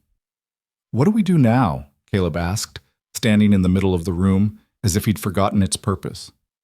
We trust her. We trust that we've given her enough love and security that 2 weeks away won't undo it. And we use this time to be just us, to remember that we're not just parents, but partners building a marriage. Those 2 weeks were strange and precious. They worked together in companionable silence, took evening walks without having to match a child's shorter stride, talked late into the night about dreams and fears and the future they were building. Caleb opened up more without Lila there, shared things he'd kept hidden, and Evelyn felt herself falling deeper in love with this complicated, wounded, increasingly whole man. When Lila returned, she was full of stories about Cheyenne, the big house, the fancy dinners, the museum Helen had taken her to. But she was also exhausted and clingy, needing reassurance that home was still home, that her parents were still hers. Grandmother was kind, she told them that first night back. She tried very hard to make me happy, but it wasn't home. This is home. You are home. I'm glad I went, glad I know her now, but I'm gladder to be back. We're glad too, Caleb said, and Evelyn heard the relief in his voice. He'd been terrified that Lila would prefer Cheyenne's advantages to their simple life. Her choosing them again, with full knowledge of the alternative, meant everything. Summer passed into autumn, and with it came small milestones. Lila turned 9, celebrated with a party that included children from town, the first friends her age she'd ever had. Caleb's furniture business grew, his reputation spreading, more orders than he could fill alone. Evelyn's teaching expanded too. 3 other families in the area asked if she'd tutor their children, and twice a week, the cabin became a makeshift schoolhouse filled with young minds hungry for knowledge.